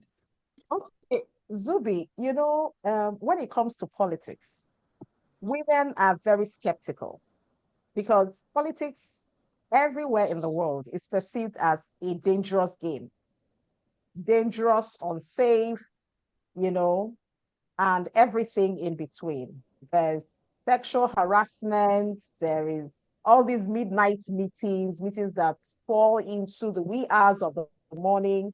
And, so some women really don't feel comfortable when it comes to dabbling into politics, so getting really involved. They'd rather stay like sidelines, not supporting. But getting into the heart of politics, a lot of women are skeptical. What can you say about that? How can we, is this a bias or is this real? Is this imaginary or is it really real? And if it is real, how can women overcome these barriers? Because barriers are meant to be overcome. That's my question. Yeah, I think that's a very, very good question, Noella. And I think I dare say that it is not imaginary. It's not made up. The reality is that to a very great extent, especially with the world that we are in today, we do have a great deal of opportunities to overcome in the sense that we now have opportunities for women to organize more. Like the example I gave with Rwanda, the women organized themselves and formed their women forum that actually helped them grow their numbers to 60% of the Rwandan lower parliament.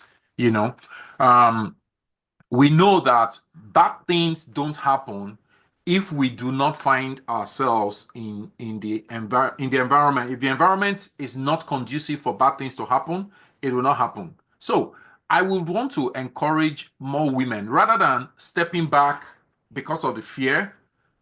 I would encourage women to team up more and do things more collectively, because there is the opportunity for such challenges like gender violence and the rest of them if it is a siloed approach. It's like everyone is doing their own thing. But like when you come together, you're able to have a formidable force. That formidable force is not only for you to take on the challenge of acquiring or achieving political office. It's also protective to a very great extent. My people have a saying that for you to be able to whistle, you must put your lips together.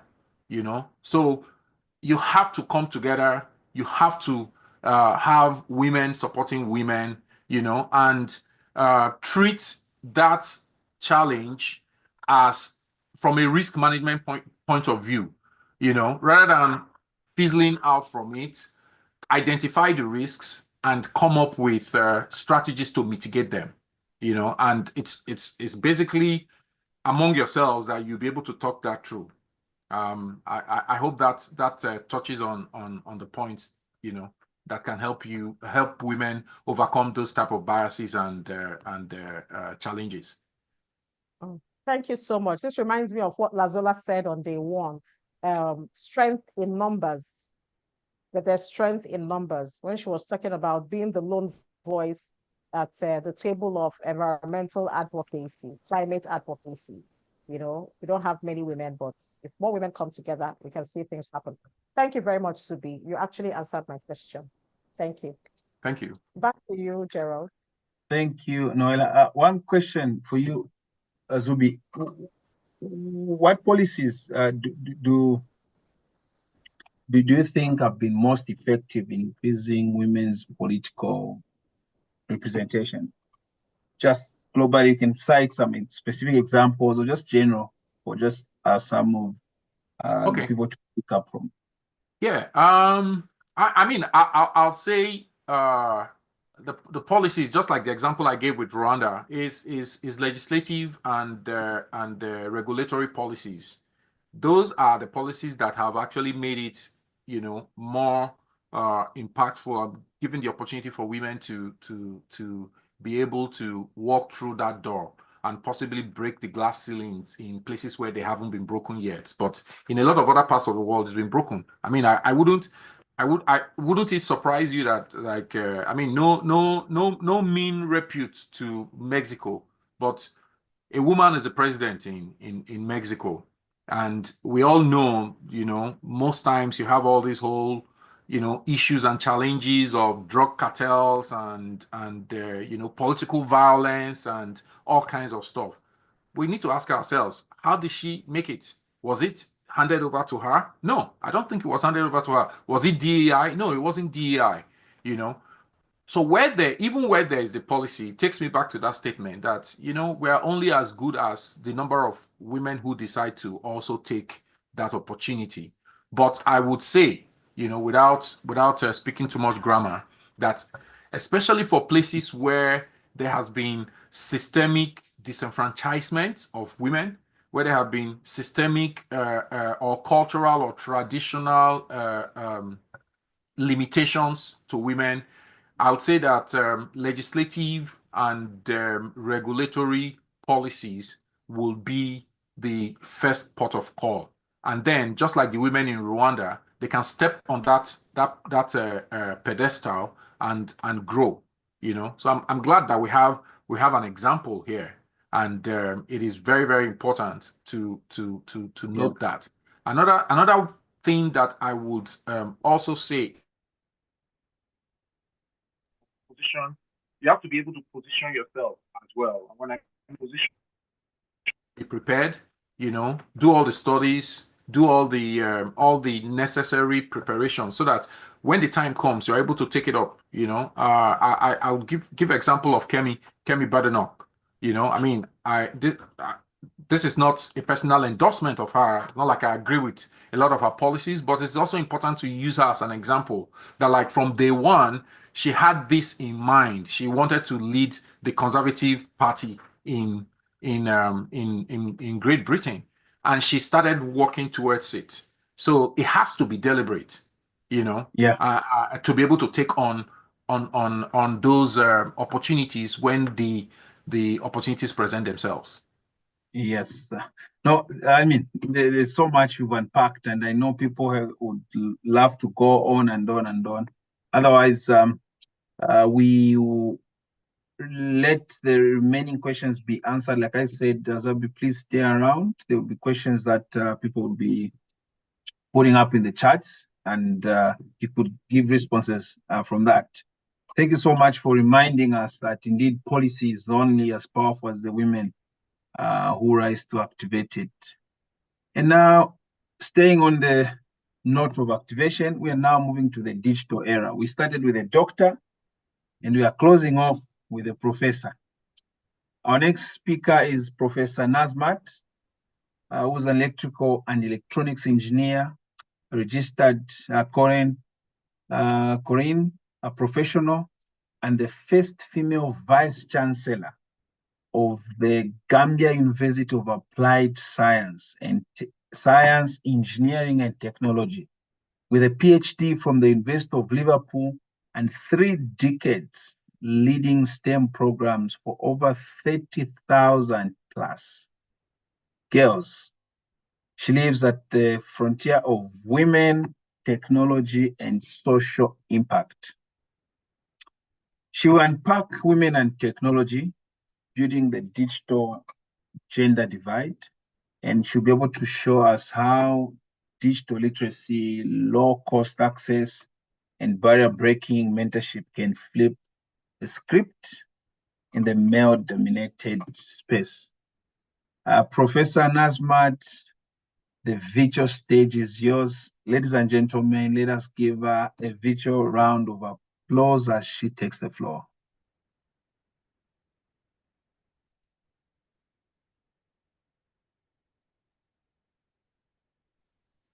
Thank you. Thank you. Thank you You're very welcome, much, sir. Gerard. Thank you, Nella. Good evening, everybody. You're welcome. Good to be here again. And I want to tender my sincere apologies for coming today instead of yesterday. I'm sincerely sorry. I am really very sorry. I had to a retreat, which it was planned later after I've given my words to be on this conference, and I didn't want to cancel it. So I was just thinking that, okay, we are going to finish the retreat way before that time, that the conference is a later in the day activity. But each day we go for the retreat, we don't close until late, like around 8, 9. So it wasn't easy. But thank God I'm able to come in today and chip in one or two things. I couldn't even join yesterday at all. I couldn't even join, but today at least I was able to join, and I met the last two speakers, and I've learned so much. I just want to say thank you to the initiator of this growth conference. I was here last year as a special guest or so. So I came in briefly, and it was really very interesting. And then this year, I'm being invited as a guest speaker. I want to say that this conference you are doing a wonderful job. You should keep it up. Don't be discouraged. Don't say because maybe you don't have a very large population of participants. No, gradually, you will realize that over the years, we shall be able to reach people. Since the day my flyer has been out, I have to change my DP up till today. And I've been trying to make sure that I reach people as much as I can so that they'll come and benefit from the wealth of experiences that will come from wide, far and near, I know. So thank you very much and well done. Yeah, women and technology, bridging the digital gender divide. I want to say, yes, I said a story about myself last year. I'm going to repeat that story. Whoever was here will know maybe I'm saying the same thing or not, because they normally say, when you're making up stories, it will change. But if you are saying the same thing, no matter how many times you say it, you'll be repeating the same thing. So I'm going to repeat my story again now, because it has to do with technology anyway. It has to do with how I found myself to be an electrical and electronics engineer. I am the first child of my parents. I wasn't interested in mathematics. To be sincere, my stepmom was a mathematician, but that did not motivate me. That mathematics, I had this notion that mathematics is a very difficult subject. And then I was enrolled into a girls-only school. I come from this part of Nigeria, Offa, in Kwara State in the North Central. So Offa, St. Clair's Anglican Girls Grammar School was the school I was admitted to in 1983. I got there, I became very playful. I was busy with gymnastics here and there. I didn't take my studies so seriously, but I was not failing anyway. I was not doing excellently well, like my dad, who was a principal in another school, was expecting me to be. So after my second year, which we used to call Form 2, and then my dad was like, why are you performing like this in my mathematics? I said, math is difficult. He was like, really? So they took the decision. My dad and my stepmom, they said, I have to change school. That when they take me to a mixed school where I see men, I will understand better. So I was made to go and do the qualifying exam in the first community grammar school in Nigeria, which is Offa Grammar School. When I got to that school, I did a qualifying exam. I passed, but my dad said I didn't perform as much as he was expecting. So I was made to repeat Form 2 because of that. So I repeated Form 2 in Offa Grammar School, but because it was very painful, actually, I won't lie to you. It was very painful, but you know, we are children of that generation that when our parents take decisions, we dare not question them. I accepted, but grumbling underneath. So they made things, they got me a mathematics teacher for extra lesson, bought me books and so on. Lo and behold, I became so good in mathematics because I had no choice. I had no choice than to sit to it. The new general mathematics textbook for all my classes, I normally work those textbooks from chapter 1 to the end because they have solutions to those questions. So I was doing this, I did it, and I became so good in mathematics that I scored 98 in further maths, which we used to call hard maths then.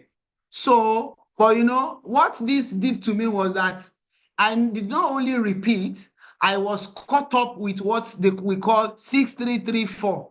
6334 started on my set because my mate graduated, you know, before me, and so I spent like 7 years, not even like, I spent 7 years in secondary school because instead of me to finish in Form 5, I've repeated to meet those people, you know, like, those people that were going to spend 6 years.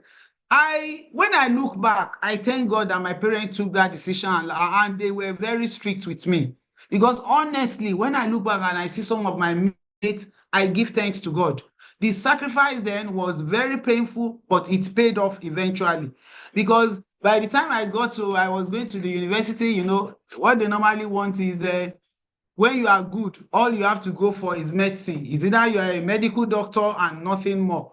But they've already made me to be very good in mathematics and they want me to be a medical doctor. Does it correlate at all? So I was very good in mathematics.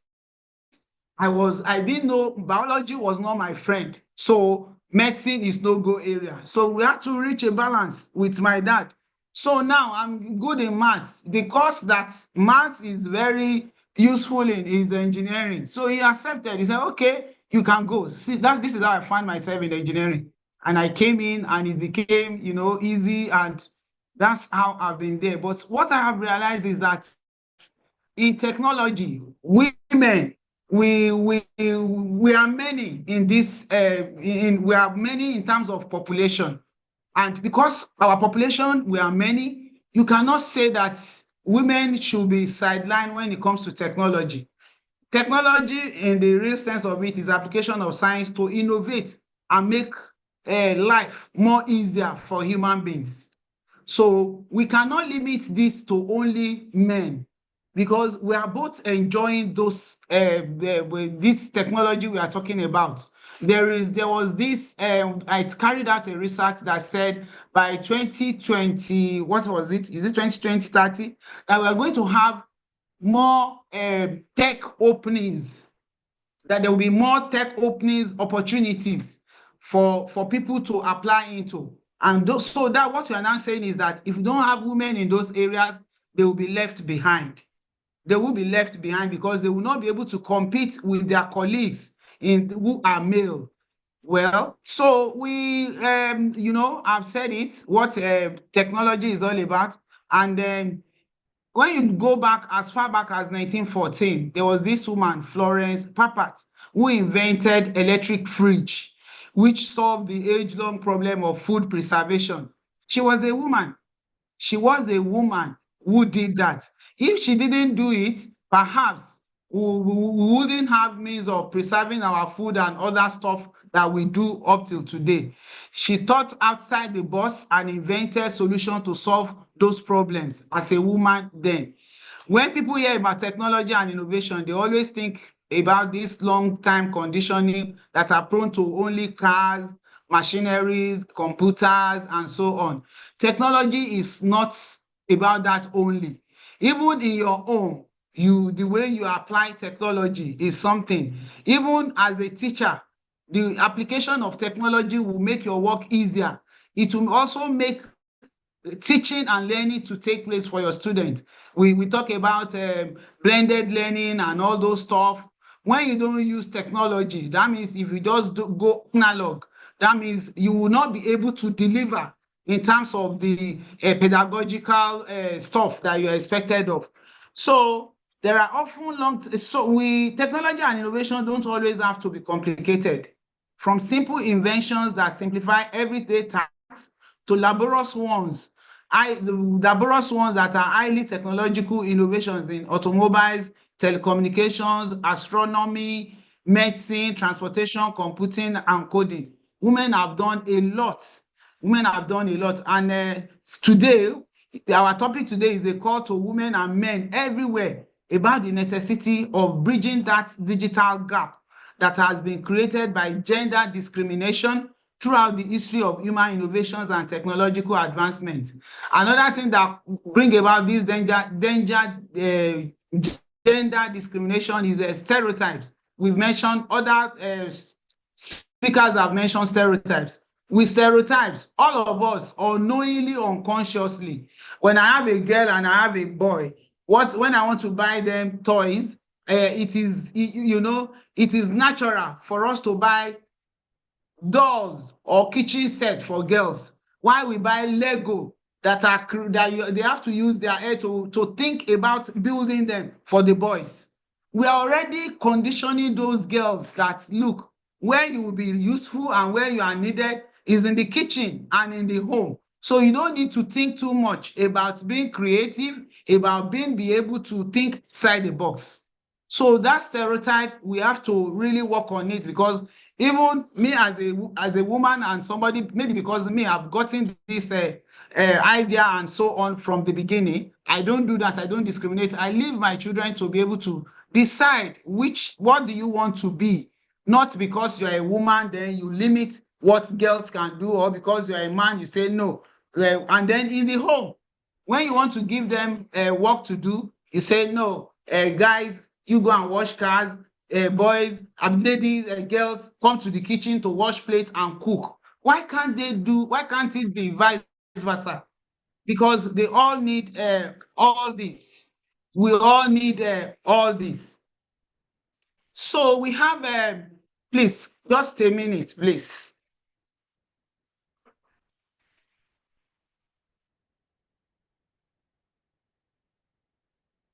Wow, so powerful.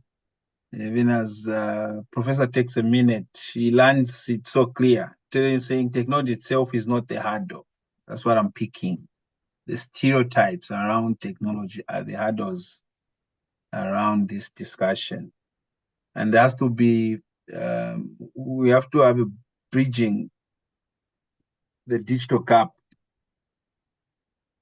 around the women in technology. So powerful. You know, the example she gives, I'm actually guilty. I have 3 daughters. I have 2 daughters and 1 son. Just 2 days ago, I went to buy some toys, and I made a similar selection not so long ago. So I'm guilty, Prof, on that. But that's why we're here. We're here to learn. And I'll change the. I think I'll go shopping next week, and I'll be so deliberate in what I'll be getting. That's interesting. You are guilty. We are all guilty in that. Truly, we really need to reorientate. We need to learn and unlearn, and to do this, because we should give both sexes, both gender, the opportunity to do the same thing, and then you look at where their strength lies. That's just it. So encouraging women participation in technology and innovation. The beauty of technology is that it can be applied to every field, and every choice a woman makes, whether it is in teaching, nursing, and so on, or even as a housewife, embracing technology and innovation is possible, and it is the sure way for the world to make progress. As the adage goes, educate a woman, and you have educated an entire generation. And I dare to say that educating women in digital and technological application is the surest way to advance and preserve the feat that has been achieved in human inventions and innovations. Yes, the woman that is a teacher can embrace technology in the delivery of her classes and devise ways to digitally to make our work easier and the understanding of our students more robust. We have Adeline D. T. Whitney, who invented these alphabet blocks for children. There's this Dr. Shirley Jackson, who was a theoretical physicist.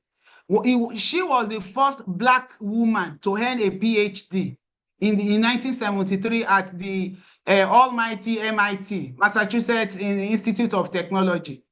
While she was working at Bell Laboratories, she conducted innovative scientific research on subatomic particles. So this research allowed others to design and develop the touch-tone telephone, portable, fax, fiber optic, and all those stuff. You know, women have been in technology, but we still have that gap. We still have that gap. And sometimes we don't mention all these women, and we don't loud it. We don't make it known that we have some women that have done great work in the past. We have them very well, and we cannot just do without talking about it. But you don't have to be a physicist to embrace technology. Sarah E. Goody is an example of this, who was a furniture store owner, an inventor from Chicago. She earned a patent in 1885 for a cabinet bed. What did she do? The new furniture was a form of desk that could fold out to form a bed. We have them. Is very what is it called? Is widely available now. It's available everywhere now. You can have a bed that you can use as a seat and vice versa and so on. But we are saying somebody invented it, and is a woman. If she does not have that digital, she's not digital literate, she will not be able to do it. But you don't really need to be too scientific to be able to do some things. Just think outside the box. Just think outside the box and look at, is this space you want to save? Is it time you are trying to save to be able to get things done quickly? And then you are good to go. So our story goes to show that regardless of how disadvantaged anyone is, with determination and resilience, you can still think outside the box and use technology to break through generations of hardship as women make a mark in the world and make it a better place for the generations to come. Why do we need more women? Why do we need more women participation in technology and innovation? For some reasons, we need them to be able to bridge that gender pay gap. There's that gender pay gap. The effort to eliminate the gender pay gap has yielded little encouraging results in several fields, with the exception being in technology, which boasts only a 3.5% pay difference. There is a need to bridge this. Another reason why we need women is to increase diversity in innovations. As stated initially, though men and women are equal in intelligence capacity, nevertheless, from several researches and even from our own environment, we can affirm that both genders look at the world through different lenses. We do that, which enables us to spot different problems that needs fixing and also informs the way we approach these problems. And the solutions we will profile are also different at times. Hence, a team that embraces equal representation of both men and women will certainly produce more creative and diverse technological solutions born from the different perspectives of all that is involved in the process. Also, if the world will continue to forge ahead in meeting the numerous needs of the different vulnerable groups, then technological innovations must be driven through diversity and equal representation, which will enable the team to tackle complex challenges. Another reason why we need more women in the technology in this, more women participation in technology and innovation is for long-term returns on investments. To have long-term returns on investment. research has shown that while men are gifted more with insight, women are gifted more with foresight. Yes, men are gifted more with insight. Women are gifted more with foresight. I don't know if Gerard agrees with that or not, but that is it. So, and It's when the research insightful. looked at the It's sources of men, it's true. Okay. And look at the sources of men-led companies and those led by women. It has shown that while those led by men might make higher profits, however, the company that stood the test of time generated returns on investment over a long period and hardly failed bankruptcy are those that are led by women. That's it. That is the outcome of a research. This could partly be because that while the male gender is prone to taking reckless risks, women take highly calculated risk. Imagine the groundbreaking innovation that will be realized if both genders are equally represented in driving technological advancements. They will be able to, bring together the strength of both gender, and this will bring a very great outcome. Another reason is because we have, I even have a data here which says by encouraging a more inclusive environment in the technological sector, evaluations suggest a potential global GDP increases of $12 trillion by 2025 that we are in, which is a substantial boost in the economy, driven by the untapped potential of women in this field. Another reason why we need more women participation is to create a cascade of positive change in the employment of more women in the field. Women-owned businesses don't just challenge the status quo. They are actively changing it. They are actively changing it. Analysis by Kaufman Fellows reveals that women-led technological startups hire a pointedly higher proportion of women, about 2.5 times more women than men. Furthermore, companies with both a female co-founder and a female executive are shown to be 6 times more likely to hire women. This trend, as we can see, will generate a powerful ripple effect, hereby accelerating progress towards gender equality within the industry and integrating women's perspectives into technology design, and in due course drive further innovation. I have to say this, since I became the Vice Chancellor of USET, whenever there is a meeting, whenever there is any opportunities, I go out and look for women to favor them first. They know me. They will say, VC, you are too gender sensitive. I say, please, I have to be, because if I don't make use of this opportunity to make sure, I know truly that it's not as if we are saying the table is prepared, just come to the table and be part of it. We still have some women who are qualified but don't have that opportunity, don't have somebody to cheer them on. I have some women who are within the system that I met on ground, but they were just packed aside.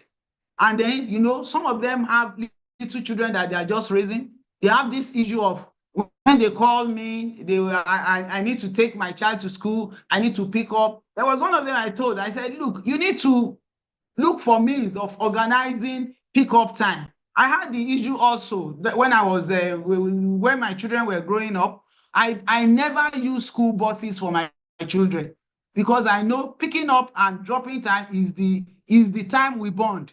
Their dad will drop them in school in the morning while I do some tidying up at home and go to work, and then whatever time they close, I pick them up. That is the time I will ask them, how was school today? What did you achieve? What did you, it's not easy for women, but if you are able to strategize, if you are able to plan well, you can liaise with a colleague in that school that, okay, maybe if you must be late today, who can help to pick up? Or even if it is your spouse that will do that. So women have to be out for each other, or else we might not be able to get into some places. We also need to create a more socially mindful and engaging future. Beyond financial considerations and innovations, the impact of women can be felt in how they prioritize social well-being and contributions while fostering positive workplace culture, as seen in the research that was published in the Journal of Entrepreneurship and Organization Management. You know, women, because we know what it is. For example, when I came on board, I was telling them that there's a need to have a crèche. So if you have a crèche, both students and staff can have somewhere to put their students and be able to, because my university is a total, as the name says, is the Gambia University of Applied Science, Engineering and Technology. So it's purely that. So that means if you are a staff or you are a student, that means you are science oriented, you are in the STEM area. So that means, and we are trying. Presently, we don't have the population of girls is highly not equal to the women, not equal to the men. For the staff and for even the students, which we are trying to work on. So this is what I think I want to say, that digital divide is something that we can help in different ways by making sure that we make the learning, we make technology available. Sometimes in the rural area, they want to make use of technology, but they don't have the resources. The resources are not there for them to make use of. But when these are made available at affordable prices, the women can explore that and be able to use it to their benefit.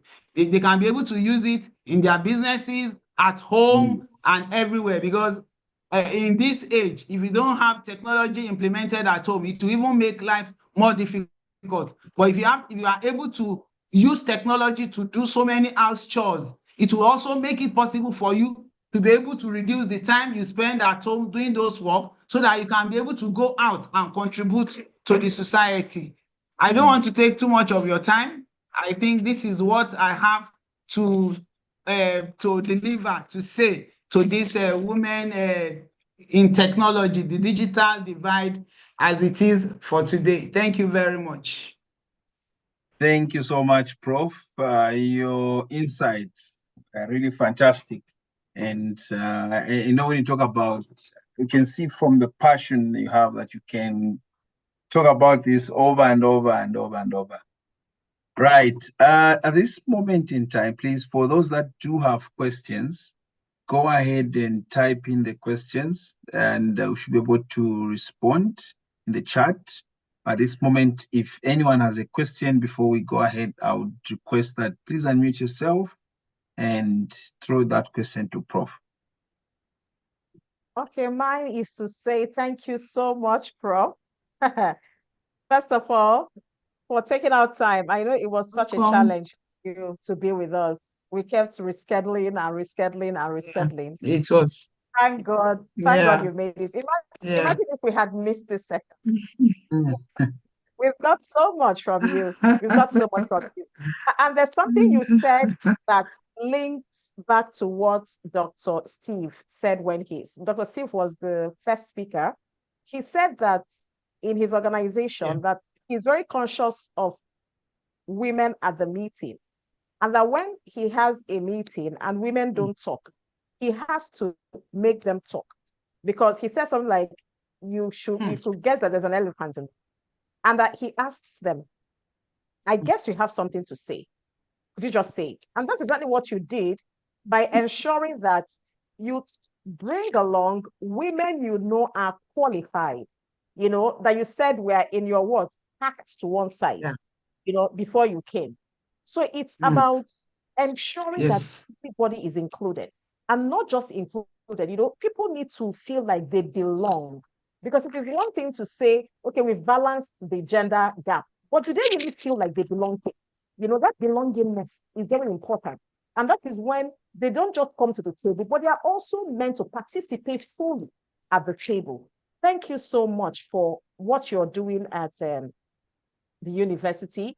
I just know that, I mean, by the time your tenure is over, there will be changes that would trigger ripple effect of continuous change to happen in that university. Thank you so much. Prof, I only have one question for you due to time. Thank you. in terms of initiatives and programs, what are some of those that you can suggest for women to pursue as they pursue their careers in technology? Yeah. Initiative to enhance, to empower women in rural areas through technology. One of the primary steps is to initiate digital literacy programs. Mhm. Yeah, specifically that are designed for them. And also, we can also have agricultural tech solutions for female farmers to be able to, because we have that now. Farmers are, AI is available. You have so many equipment that you can use to ease the task of farming and make farming even more interesting. And then so in rural areas, women play a significant role in agriculture, and we see them every day. When you introduce them to agricultural technological solutions, such as apps for crop management, weather forecasting, market prices, and all whatnot, can significantly, increase their productivity and income. Also, online education platforms. Technology can bridge the educational divide by providing rural women access to online learning platforms, which can offer a range of courses from basic literacy to professional ones. We can also have e-commerce platform for women entrepreneurs and community tech ops.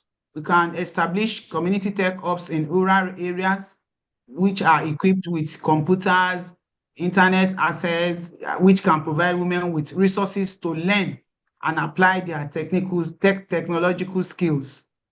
Safeguarding women's online security and privacy is also core in this case.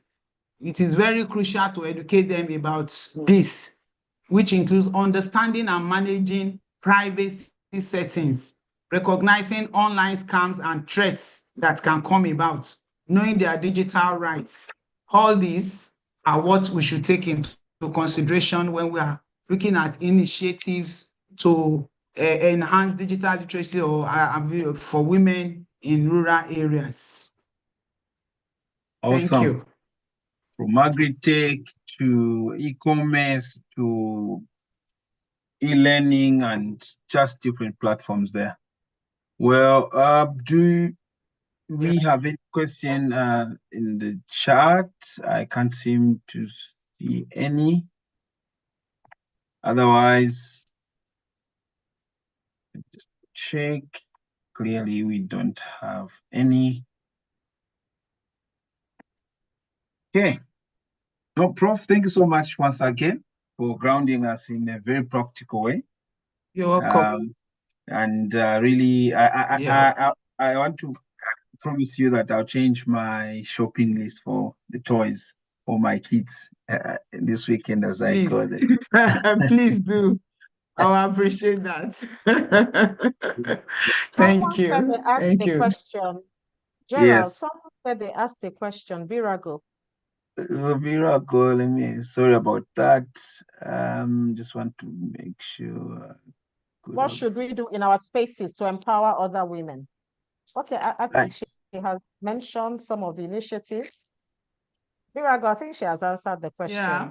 The tech hubs, We the can tech- also showcase female role models. I can add to what I have said. We can showcase female role models in tech and their innovations. We tell stories. Storytelling help a lot. You have role models, let people tell their stories, let them know, and then we should promote work-life balance for women in technological fields. This one is even general, but we should make sure we try and do that. And then we should provide equal opportunities in training, in grants, education, and networking. So all these, they are things that will help to get women. Overturning bias in hiring and promotion of female in tech industry is also very crucial. Is very, very crucial. And then educating women about the importance of protecting their intellectual properties. This is so important because there are times women, we just play, intellectual properties is a very, important aspect. and then obtaining patent for their innovation and making the processes as seamless as possible for them. We have many women in Nigeria today that are doing great in the tech industry. Adanduka Oyom, Ibukun, Akin Awo, Ire, Aderin Okun, Sheon, Runsewe, you know, all these ladies and others. The same thing, we have women in our engineering industries also. They are breaking the glass ceilings, and they are adding to, you know, to how you can be role models to women, to girls. For example, we have an association, we call Association of Professional Women in Engineers in Nigeria. Association of Professional Women in Engineering in Nigeria, APWEN. We normally go to secondary school to encourage the girls to go into STEM courses. We use ourselves as examples to tell them, look, all you need to do is just work hard, because we don't want to lie to them that just come to engineering or come to the sciences is easy. No, we won't say that, but we have to tell them the benefit is a lot, because if you are in the sciences and engineering and you are a woman, we all know, as a CEO of a university today, when we have opportunities to nominate for seminars, for scholarships, for sponsorship, they normally give that clause. Women, please remember to put women, for that women balance to be taken care of. Sometimes you have the opportunities, you don't have the women to nominate. Yeah. So you can see where the problem is. Thank you very much. Please do follow Prof on Prof. LinkedIn. Professor, please leave your handle so that people can follow and learn much from you. I can feel there's so much more that you have to say. Otherwise, before we sign off, let's capture this milestone together. It's been a very insightful session. So I would want us to, for all those that have their cameras off, please turn on your cameras, give us your best smile, and our IT team will take a group photo so we can make this memorable. And I know for some of us, there are some insights which we are going to act upon, and in future, we will refer to this day and say, there was that one session that I attended, and right. So please turn on your videos, give us your best smile, give us your thumbs up, your best postures to represent the moment. Emmanuel, please do let us know when you are done. All right, so I'm still waiting for a lot more persons to turn on their videos. So may I request Zupi's that video more is not people, on. if your videos are not on, please just turn on your videos, please. Okay. Oh, I'll let you know when to smile. Is my video not on? Let's see Yours your is video. on, No, it's actually. not. Oh, okay. Cannot see you. Okay, Okay. Nettie's video is on. Hi, Nettie. Okay, so I'm about to your take the video video, is not please. on. Okosisi, turn on your video. Dr. Samiat, let's see your face. You did. Let's see your face, please. Thank you. Nice. Okay, I'm about to take the pictures. Please just smile if you can. Yeah. Okay. Wonderful. I've taken the pictures. Thank you so much for being here. Awesome. Thank you. Awesome. Okay. Gerald. Thank you. Thank you so much, team. Thank you so much for everyone that made it to this conference. Before I hand over to our convener, Noella, I just want to take this moment to appreciate each and every one of you that has been part of this. The Growth Conference team, our host, Noella, the entire tech crew, the regional coordinators, and everyone who has volunteered behind the scenes. Your precision, your passion has made this dialogue seamless. Thank you so much. I'll hand over to Noella. Thank you so much for the honor to moderating session. I've enjoyed, I've learned a lot, and looking forward to greater and future engagements together. Over to you, Noella. Thank you so much, Gerald. Thank you for your consistency and for your dedication. Thank you to all our speakers that are here, Zubi, Steve, Prof. Nazmat. Amazing session that we had today. I mean, we ended this session on a very high note. I just feel like staying on and on and on and listening to all of you. It was quite explosive from the beginning to the end. Thank you so much. And I'd like to use this opportunity to announce that we have two things we are doing, two projects, if you will. So one of the projects is our initiative. It's a tech awareness and tech empowerment program for girls in secondary school. It is called Tech for Her. We actually started this 2 years ago. So what we do is to create awareness about the world of tech and all the opportunities in the world of tech among girls in secondary school, and then empower them with the tech skills. So this will also help them to make informed decisions when they want to apply for courses in the university. At least they can say, yes, I want to go into tech because I know what I'm going to do afterwards. I know people who have succeeded in it and all of that. The first outing we had, we actually partnered with a university in Nigeria, which is the University of Nigeria, Nsukka campus. And we had in attendance girls from over 10 schools, over 300 girls were in attendance. Right now, we are taking it online, so that way we can reach a wider audience. So during the long vacation this year, we are planning a boot camp, tech boot camp, you know. So if there's anybody here who would like to be part of that tech boot camp, Prof, whether you like it or not, we are coming to you. I am. Zubi, whether you're ready or not, we are coming to you. I'm ready. We are coming to you. So you could just know that you're already there by default. So that's on one hand. Then secondly, the growth conference is 1 year old. A 1 year old child is expected to be learning how to walk, right? So we said at the beginning of this conference when we started out that this is not going to end at the conference level. We plan to empower women with tools that will help them succeed in their careers, in their businesses. Everybody must not be a business owner. You know, people should learn how to thrive in their careers. When we're talking about boardroom, attaining the boardroom positions, I mean, women should learn the ropes. They should learn the preparation. It takes preparation. You don't just wake up and we give you a seat at the boardroom, give you a seat at the table just because you're a woman. No, we are not fulfilling righteousness here.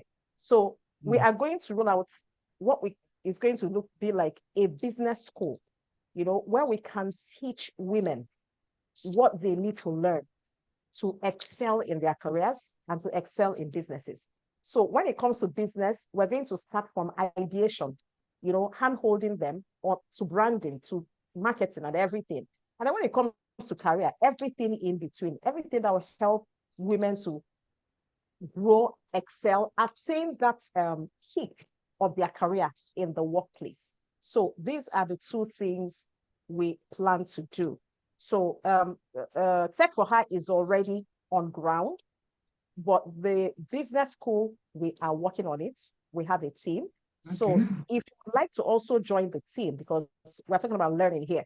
So for these two initiatives, we will also need partnerships with corporate organizations, with learning institutions, you know, because it's all about teaching and learning and equipping and empowering. So we'll need corporate organizations, we need learning of institutions. Because what we also plan to do with the business school is that it will also just end at learning. We will also partner with organizations to be able to get better job placements from people who pass through our schools. You know, I'm a trainer for corporate organizations. By God's grace, I have contacts with a lot of corporate organizations in Nigeria.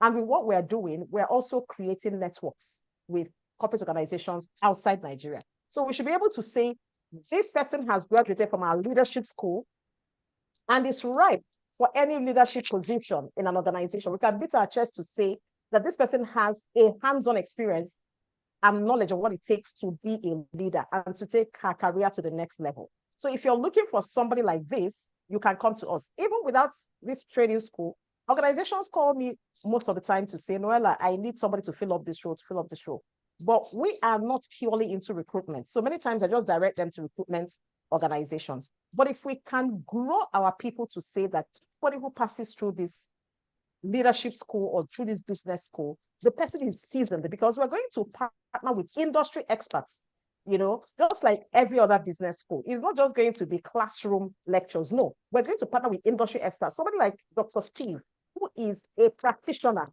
can come and teach these people office politics. So when you get into the organization, you understand what it means to be in an environment where politics is played. Should you be part of it, or should you circumvent it, or should you avoid it? You should know how to navigate all those troubled waters. So that is what we want to do. Now that we are 1 year old, it is time for us to learn to walk. And this is our next steps, or this is our next step rather, with the growth conference. So thank you so much, everybody. So if you have any question concerning these two projects, please feel free to ask, or we can also take it outside this gathering. But rest assured that I'm going to be knocking on your doors individually for further discussions on this. Okay. That's fine. Thank you. Thank you, Noella. Anyway, there is growth, count me in. So thank you. Yeah, Thank very, you, very good initiative. Yeah. So I'm very much interested in the Tech for Her project. Yeah. Thank you, Zubi. Thank you. Thank you. I am too, and I'm available. I will make time. Thank you, partner. Thank you so Very much. ready. Thank you. Gerald, you're our tech guru. I'm on board. My Yours is captain my is default. ready. Yours is by default. Olaika Polani. Okay, Tech for Hacking J. Okay, let me drop my phone number here, 0703-051-4885. Please send me a WhatsApp message. Please send me a WhatsApp message, and then we can take it up from there. Okay. So on this note, I'll say thank you. God bless you, everybody. You cannot imagine how many lives all of you have impacted today. You never know. But God, who sees, will always reward all of us abundantly. Thank you so much, everybody. God bless you, and God bless your families. Thank you. Bye. Thank you so much. Bye-bye.